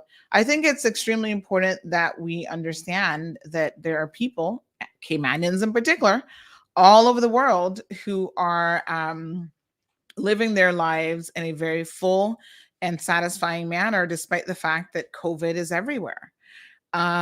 So Miss Darlene says, yes, that Cayman is going to regret putting a delay in the reopening. Miss Sue says, didn't they close with COVID as they're doing great? Didn't they close with COVID as they're doing great to well done Turks? I'm a little bit confused by that one, Miss Sue. So Miss Alice says that yes, people wanted the country to be at a standstill. All Caymanians need to wake up and see what's going on here. And I want to say that I understand the difficulty and the difficult position that the government is in by far, because honestly, It's you're damned if you don't, and you're damned if you do. I think that they recognize that the people and maybe some agencies were not quite as prepared as we should be for the eventual increase in cases, which will be coming. I mean, people, do not kid yourselves. I'm not sitting here saying to you that we're not going to have infections, we're not going to have cases. What I'm saying to you is the more of you that get vaccinated, the less you have to worry about being an extremely serious case of COVID. I mean, look, the other day we had how many people? 20 something, 30 people that had COVID. And the reality of that position is nobody's in the hospital for it. Listen to me very, very carefully, my good folks. No one is in the hospital for COVID. The person who's in the hospital, who's my half sister, isn't in the hospital for COVID. She's in the hospital for other health-related issues. So her COVID symptoms were, in fact, not what landed her in the hospital at all. She ended up in the hospital because she's in her 70s and she has other health issues. And she's vaccinated. So this is good news, and it's proof that the vaccines do work. Even the children that have fallen or tested positive for COVID are not children that are seriously ill. And so there is hope that we can get to that point, folks, where we can definitely live with COVID. And the bottom line is we're not going to have a choice. You're just kicking the little can down the road. It's the proverbial, when is it going to happen? Not if, but when. So according to TCI, they said that they've had their busiest season on record ever, with an increase of up to 19% in tourism figures. This is according to a statement that they issued on Wednesday from the TCI Tourist Board. Their property market is also booking with, this is the quote from them, unprecedented sales for the third quarter of 2021. And this is according to James Edison. And they said, hear the cheekiness of it all. They said that it is being driven by the closure of the Cayman Islands to tourism. Touche, TCI. I see you over there being incredibly shady to Cayman. But they said it in their article. It's being driven by the closure of the Cayman Islands to tourism. What a mess. I don't want to say we're glad that we could help TCI because we're actually not. But anyway, they've claimed that an aggressive public relations campaign and safety protocols have been the key to their success story, as many others remain shuttered. So the tourism board indicated that in 2021, it's 2021. Oh gosh, that's a little typo that I need to fix. Figures exceeded the pre-pandemic statistics in 2019 by 18% in June and 19% in July. What? Woo, honey child. Let me just see here now. Let me just fix this quick little typo. I've got this. Did I tell you guys about my speech program? I actually, when I first started using this program years ago, I loved it. And then it's been sitting there for a minute and I haven't been using it. But it's called Dragon Naturally Speaking. It's actually very, very good. Child, when I was in law school, that saved my poor little fingers from having to type so much all the time, because typing will give you, I get carpal tunnel, all kind of stuff, because I do a lot of typing. So sometimes I end up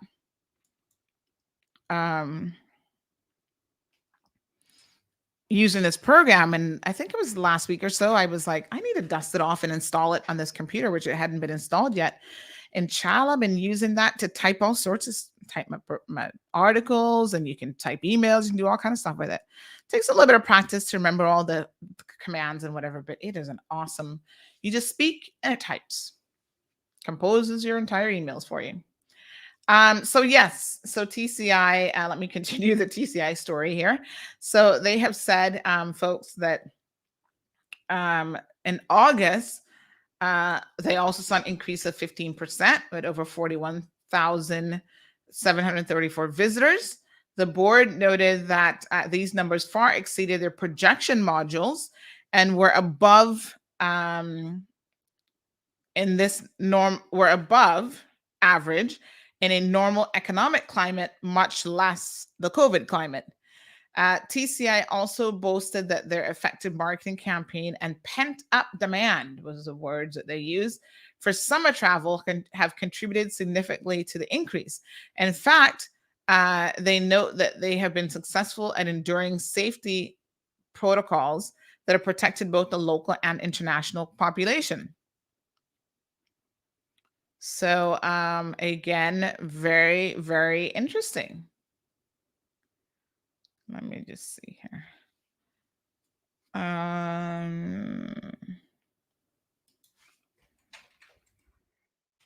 So TCI says that they're doing fantastic.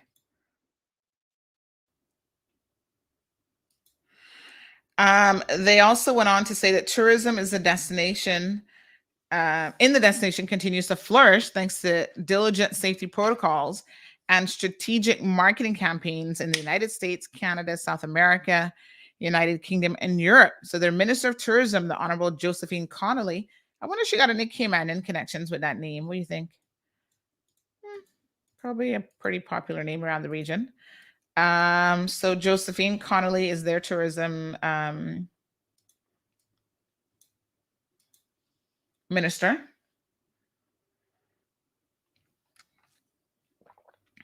Says that she was pleased at the country's performance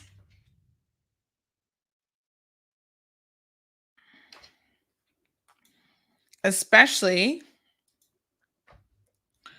what would normally be the slow season for TCI, sharing that, and this is a quote from her, "We enacted and enforced the necessary protocols to keep our local population and our visitors safe, which has resulted in excellent numbers and a summer that has performed above previous years."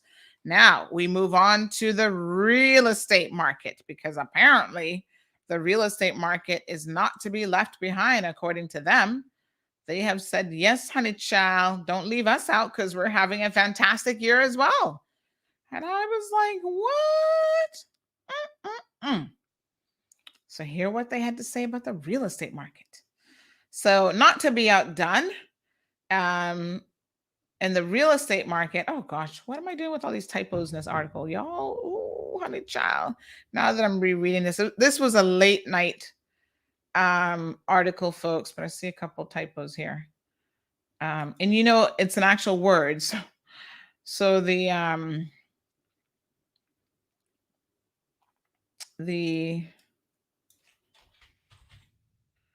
spell check isn't going to pick it up because it's like, nope, that's the word.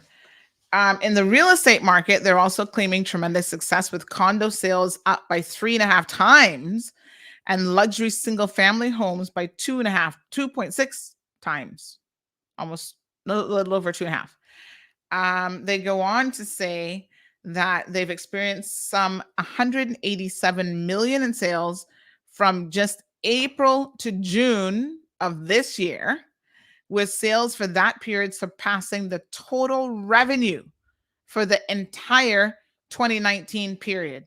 What? These figures do not include an additional 427 million in pending or conditional sales.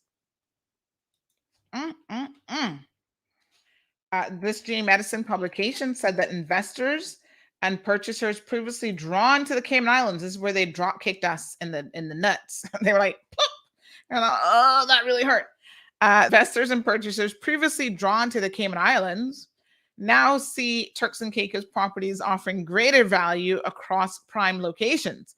What's more, there's more capacity to expand. So I think that they do have more landmass than us because they've got other islands and stuff, right? So, child, they're making sure that they're riding this horse right into the sunset. So according to their Visit TCI website, they're open for tourists.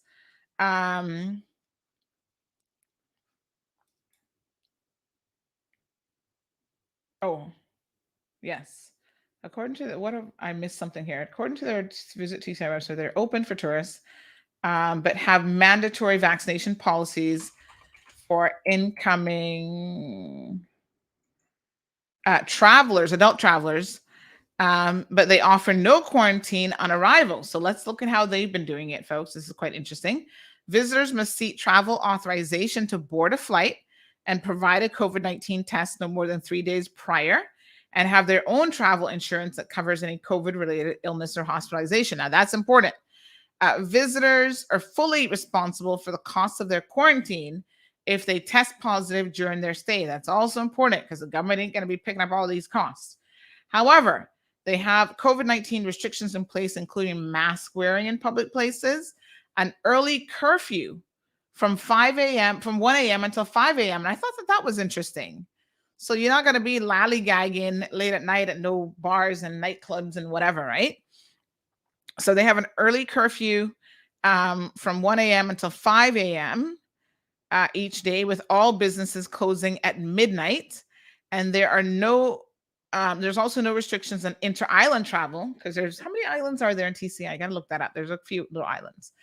No restrictions on inter-island travel, but all restaurants and bars must operate at 50% capacity. Persons must also be fully vaccinated to enter a club or a bar. Did y'all hear that?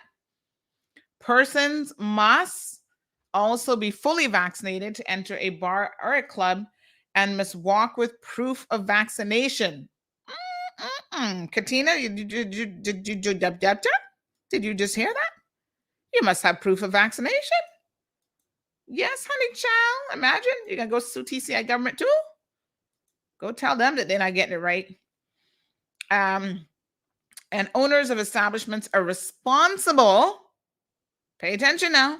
Owners of establishments are responsible for logging and providing that information to the government on a weekly basis. Y'all hear what I'm saying? Yes, sir. Yeah. So that's some of the protocols that they have in place. Now, let's look at their numbers. They have vaccination records of vaccination records of up to 65% of the adult population being fully inoculated with the Pfizer, same vaccine as us, Pfizer BioNTech vaccine.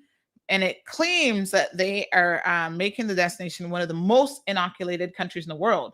So at 71%, we must fall in that one of the most inoculated countries in the world too. Which makes it even more puzzling as to why people are so fearful. I suspect that your fears are not always founded or based in factual information. You see, this is where we can allow fear to get the better of us. So TCI has 53 active cases with a total of 22 COVID deaths.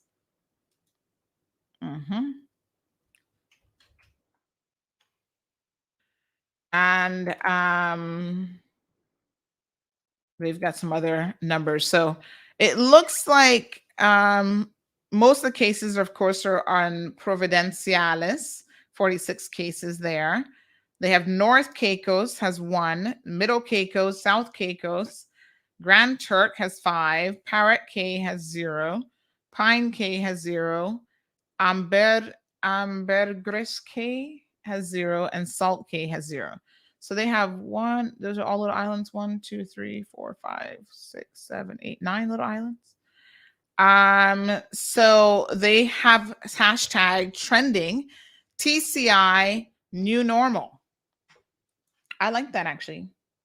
Hashtag Cayman new normal. And this is what it is. So, all right. Here you know.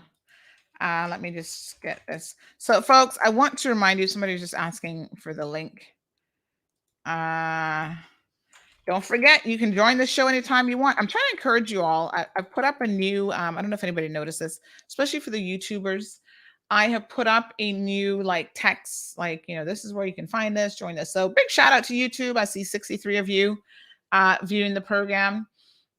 So yes, you can actually join in just by clicking the link that is right there in the stream. So I've done a whole new text.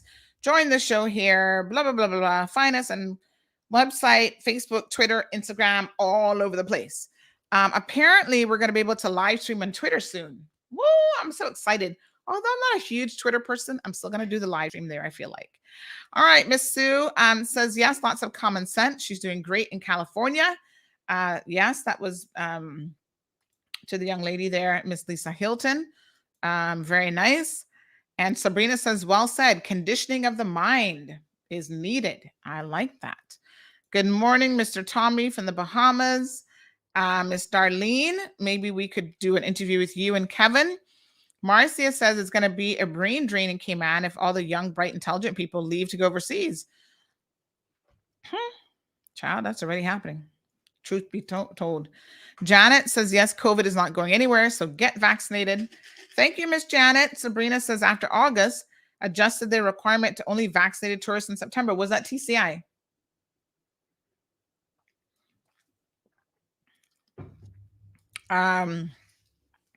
So Sabrina says, I want to live in the community. No death, of course. I want to live again. Yeah, a lot of people, and it's, again, not about profits over people. It's about mental health and wellness and survivability and all these other things.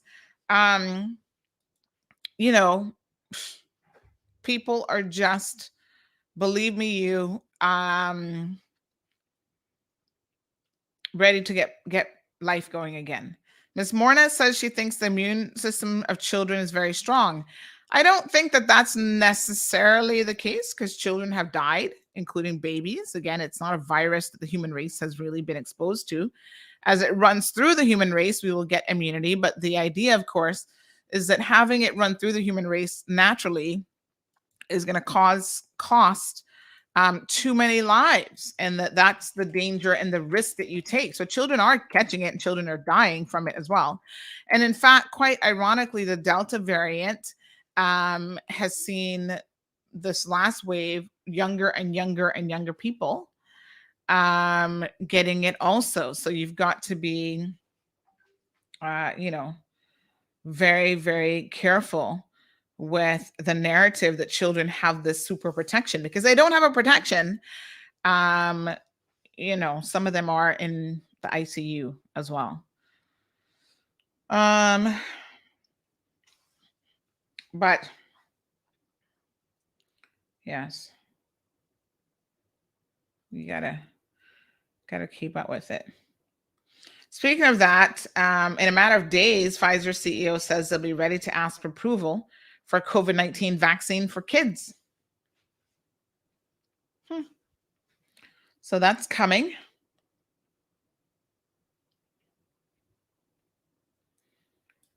Let me just see what else we got here. So yes, folks, COVID is wreaking havoc around the world. We have to get closer.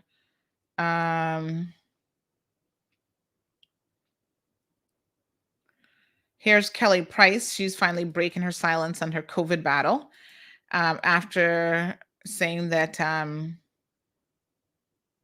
she almost died. So you guys will know her as a Grammy-nominated singer, revealed that she had flatlined as doctors worked to save her life. Wow, really? I didn't know she had COVID. So Kelly Price broke her silence on Sunday after days of concern about her safety, after she was initially believed to be missing following a recent COVID-19 hospitalization. The singer made headlines in recent days when a welfare check at her Georgia home resulted in police classifying her as a missing person. So apparently she had been very, very sick with COVID, and the 48-year-old Grammy-nominated singer revealed during her hospitalization that she had flatlined. That's when you die, honey child, as doctors work to save her life. She's quoted as saying, at some point they lost me. I woke up a couple of days, and the first thing I remember was a doctor standing around me asking me if I knew what year it was. Kelly Price recalled of the horrifying moment. When the interviewer asked Price to explain what she meant by they lost me, she clarified, I died. Wow. What a hot mess. Mr. Johan Moxham is joining us. Good morning, sir. Morning, Sandra. How's it going? Good. How are you? And good morning to your rabid and fanatical listeners, viewers, of Marl Road. Hope all is well with you. Yes, everybody's good. Everybody's good. What's shaking? I just wanted to, again, listen to the show and was listening to the representations that were being made with regards to the successful sort of summer that the TCI had, and kudos to them. Congratulations. Their primary industry is tourism, so they desperately need as much of that sort of business and success as possible. Fortunately for us in Cayman, we're a lot more diversified, whereby financial services represents over 65% of the sort of GDP and main revenue source for the Cayman Islands government. So I was just, calling in to say that it's my own personal view, but we could have or can have or should have, because a reopening is inevitable, and we're going to have to learn to accept that COVID is going to be a part of our lives for a very long time.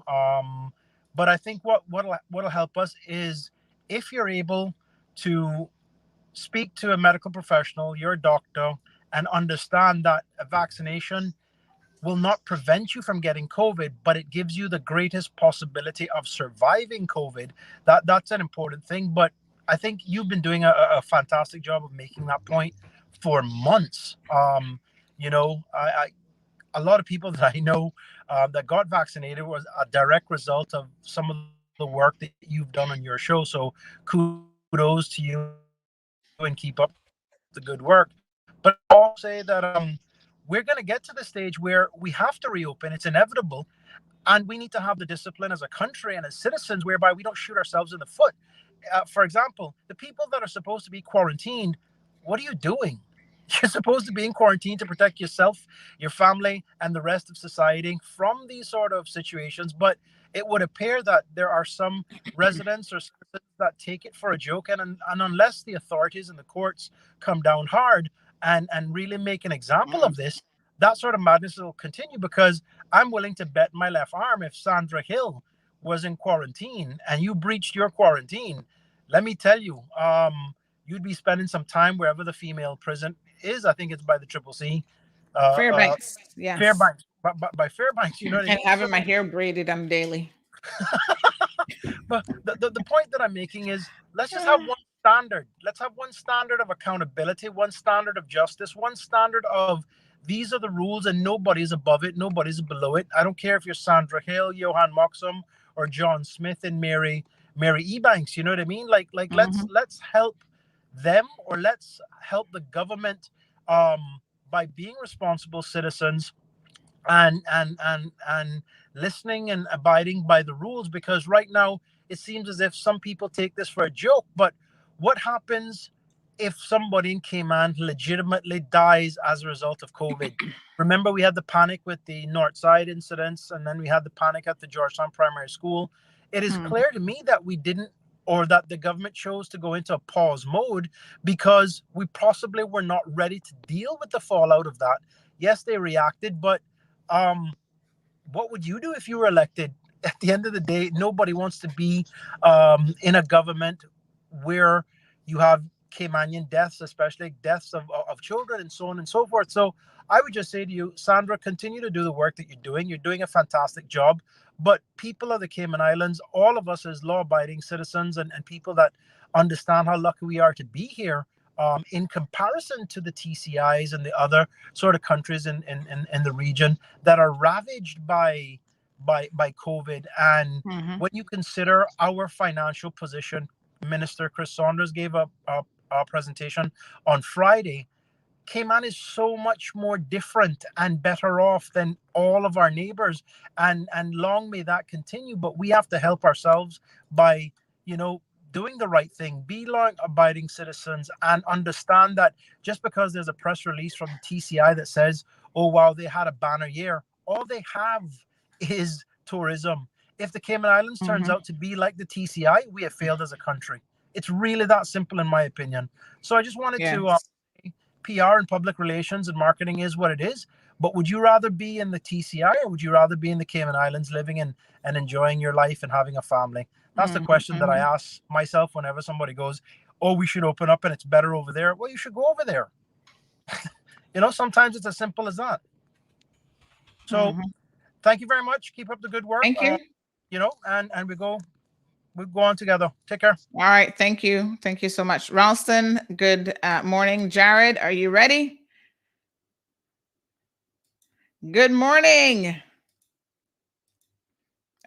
Me can't hear you. Oh, good morning. Good morning. Oh, there you are. Yes. I just want to congratulate you on your speech in terms of your constant reminders of telling people to get vaccinated, and those who can't get vaccinated, we will wait until you get yourself sorted out.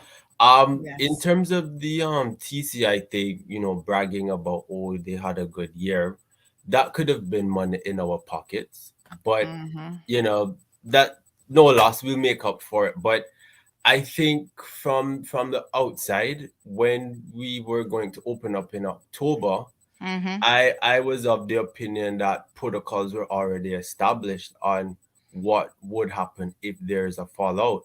And with the outbreak that happened less than a month ago, it showed that we weren't ready. So if we weren't ready, we will take the time as a country to reevaluate and get ready. But I think it is frustrating for business owners at the end of the day who need money to feed their family from tourists to survive, because the fact is, if you don't have money circulating in the economy, you are not going to survive. So this idea of, oh, we will keep closed until whenever, it can't work. We have to look at how we can incorporate COVID into our lifestyle, because COVID is here to stay. It is not going anywhere. So there needs to be that attitude and outlook towards it, and how we can mitigate the spread at the end of the day. If that requires everybody putting on masks, you put on masks. So I think locals are living in a bubble in that, oh yeah, we've been doing this and nothing has changed. Things have changed. The airport's been closed. People haven't been coming in. So there needs to be, I guess, more proactiveness on the government's part. I feel that they're young. So we can't fault them for that. They're still, doing it their way. But, I guess if there was more discussions on the details pertaining to, okay, they said the end of the year, which day in the end of the year? They haven't given a date, from my opinion. They haven't, given details about, okay, if there's a spread. When I mean details, I'm talking about specifics, really and truly. They haven't given specifics to their plan, which is, what I am talking about. In addition to that, there hasn't been much clarity for people who are vaccinated overseas as well. And that, you said there's a lot of ambiguity that's going on Cayman's part, and overall it will affect how much money we make, because if Cayman doesn't make any money, people on NAU can't get no money. So yeah, those are just my little 2 cents. And just out of curiosity, right? When you hear people say it's profits over people, how do you respond to that? What does that make you think about? Okay. No, that's profits should never supersede people, but money is instrumental in maintaining the lives of people. So the goal should never be, okay, money first, then people. The goal should always be people first and then the money. I think when people say profits first, but we have to survive. This is a dog eat world at the end of the day, right? If we're not surviving, you're going to be dying. Yes. Right?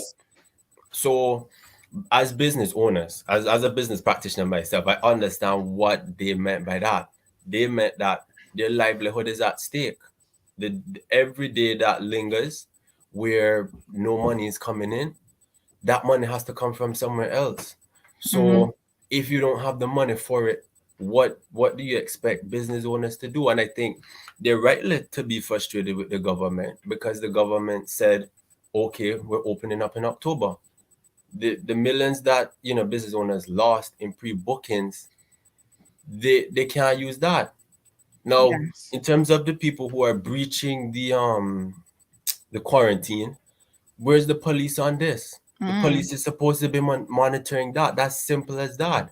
So what it shows is that there's a breakdown in the enforcement of COVID protocols. If people are breaching it, and the people need to go to court, you need to get locked up. If you breach, you go to jail, you go to court, because we can't have this lawless attitude running around where it's just me and it's all of us that's in this boat. So yeah. All right, Jared, thank you so much for being a voice of reason. We appreciate you jumping on the show. And folks, it's just that easy. You only need your little phone camera. If you want to jump on the program, feel free to do so. Jared and Johan, appreciate you guys participating in the conversation today. All right, thank you, Sandy. All right, Jared, have a good one.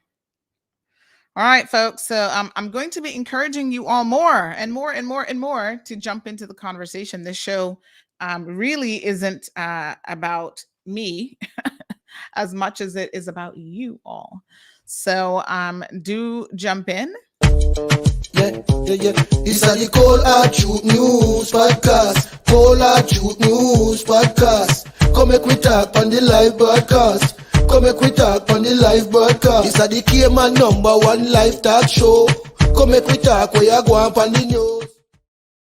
Folks, it's super easy. I've actually put the link in the description. I'm going to start doing that to really encourage you guys to participate. It is right there. So just click on it. Natasha says, I agree with you, Han. Speak with your doctor, ask the difficult questions, and find out if you're a candidate for the vaccine.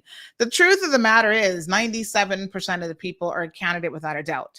Now, the few people here and there who are like, oh, I want a choice. I got some good news for you. You're going to get a choice. And then I want to see what your excuse is going to be after that. But a choice will be coming again to a doctor near you, hopefully, where you can get a shot in your arm. Now, let's be honest. You can't have a million choices. So you can't be like, no, I'm going to tell you, no. You'll get a choice. So you'll get one that's not the mRNA vaccine. And then you need to take that choice. You need to, you know what I'm saying? Take that opportunity. Embrace it, my good people. All right. So I think that's all I've got for you this morning. 240 views, still hanging in tight. Big shout out, like I said, to the YouTube folks. Why don't the YouTube folks, all 69 of you, show us some love? Ralston says, open the country if you want to do so, because no one will die from COVID there. I came to the US in the middle of the virus, and that's been the best flight that I ever on Cayman Airways with only 7 passengers and crew. When I returned to the island and want to leave again, I would not want to hear that I can leave or can't leave. I think you meant to say can't leave. All right, Sharon, good morning. Sharon says that she feels like we're going backwards and not forwards. Keep hearing we've got to live with it, but seems like we're still hiding. Sharon, like I said, I have some sympathy towards the politicians, because of course this is a dangerous situation. And listen, your voice matters, right? You have a select few individuals who are out there being super, super vocal. Those are the anti-vaxxers. I know they're in the minority. They're not the majority. And every single day they're feeling more and more marginalized around them. Like, who was it that just said, Philip just said, you want to go to the US now? Guess what? You're going to have to be vaccinated. A lot of y'all want to go places. You're going to have to be vaccinated. You being marginalized, a lot of them are using the term discrimination to describe what they're feeling. Y'all don't know nothing about discrimination. Y'all need to shut your mouth. Honestly, I saw someone posted about being discriminated against, and child, I just had to shake my head. I'm like, this person has not, in my opinion, experienced any real discrimination. And if they're referring to the whole COVID situation as, oh, now I'm being discriminated against because I got to wear masks and, I can't travel unless I'm vaccinated, get with the program. If that's the case, you've lived in a world that you've always been discriminated against, because there's a lot you couldn't do, including go to public schools or any school on this island if you're not vaccinated. So now it's discrimination? No, no, no, no, no, no, no, no, no, no. Get with the program, folks. Do the research. Stop believing in all this conspiracy theories BS. It just doesn't hold any water. Maria says, I hope the government is not being held to ransom regarding keeping our borders closed. Well, they're trying. Katina has threatened to sue the government. She's threatened to sue private sector. Do you know that she has threatened to sue several private companies, including a private development company who has, I think they have 100% of their staff vaccinated because they put a vaccine mandate in place. And they've said, listen, as a developer, the places that we go into, those businesses and owners and property owners and so on have said, we don't want your staff coming here if they're not vaccinated. So yes, we have to be vaccinated. Someone just said that my son is getting the second shot today. My son's beautiful.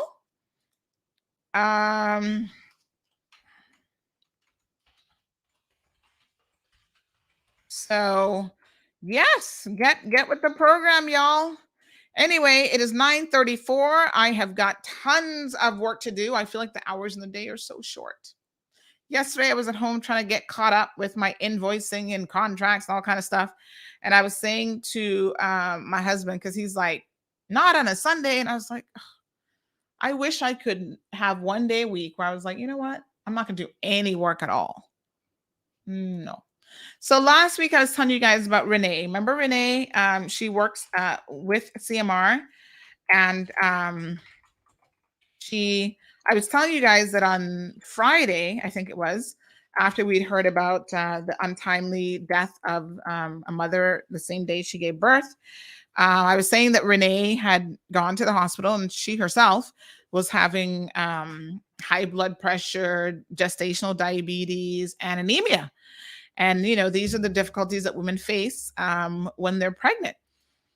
Well, guess what? They decided to keep her overnight, Friday night, for observation.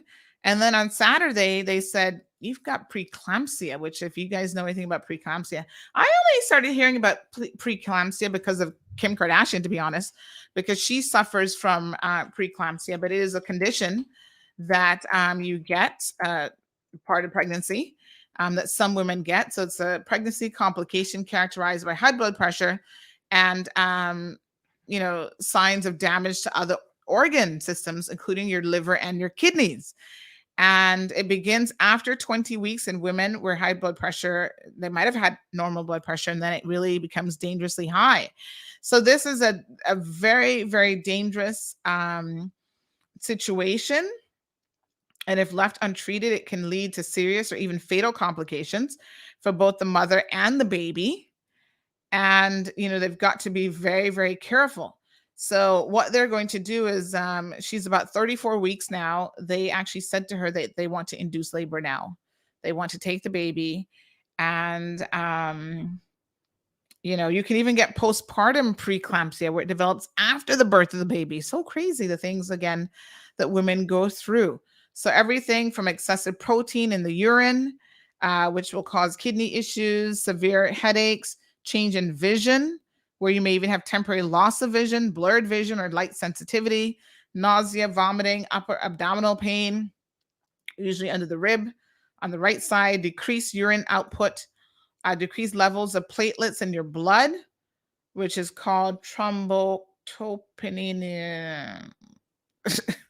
Impaired liver function, shortness of breath caused by fluid in the lungs, sudden weight gain and swelling, so they get edema, particularly in the feet and hands, may also occur with preeclampsia. I mean, this sounds like a hot mess, Joe.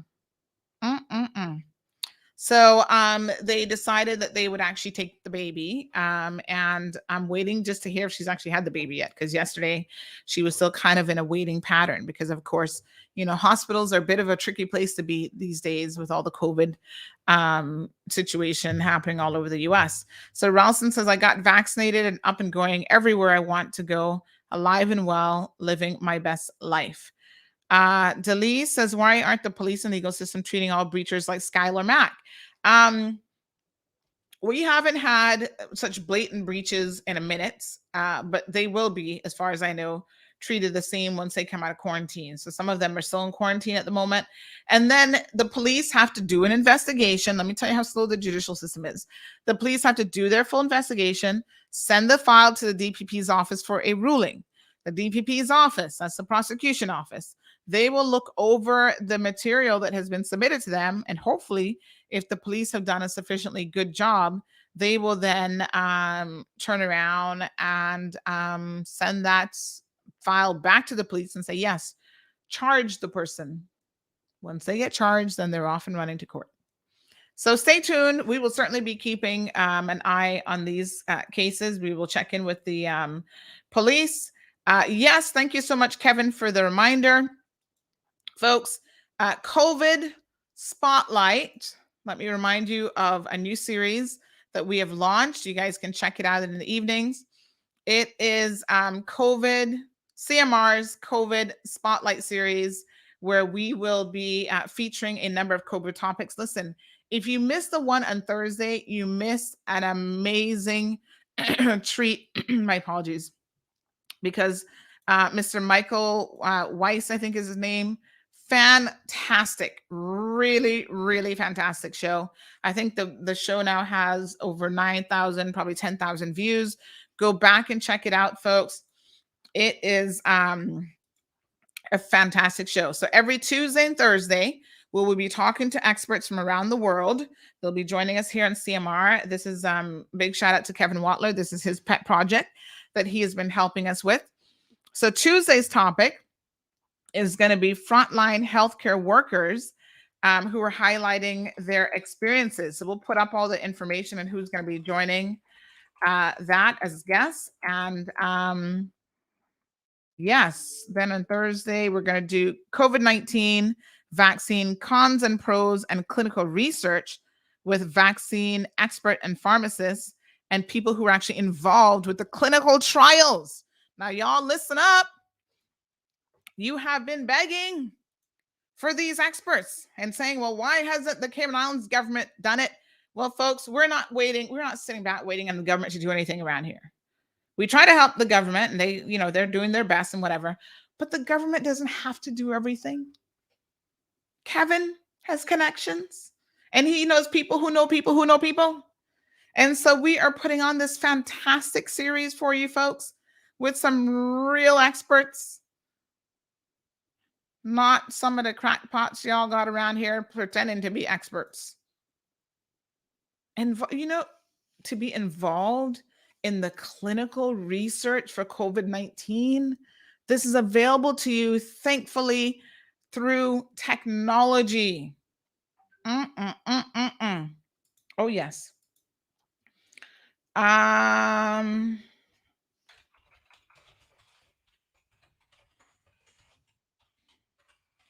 So, yes, we will be having some fantastic shows. So Tuesdays and Thursdays, set your calendar from now, set your little timer at 7 p.m. All right. Make sure you join in live because then you can ask the questions of the experts that are on the program. Okay, my good people, that's about it. I got lots of work to do today. You guys have a fantastic day. Please be safe out and about on the roadways today as you traverse through your day.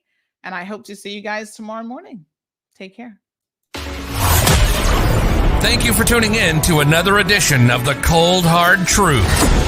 Make sure to check Facebook for showtimes and more information and the latest news at CaymanMarlRoad.com. Subscribe to our IG and Facebook pages to get the latest happenings.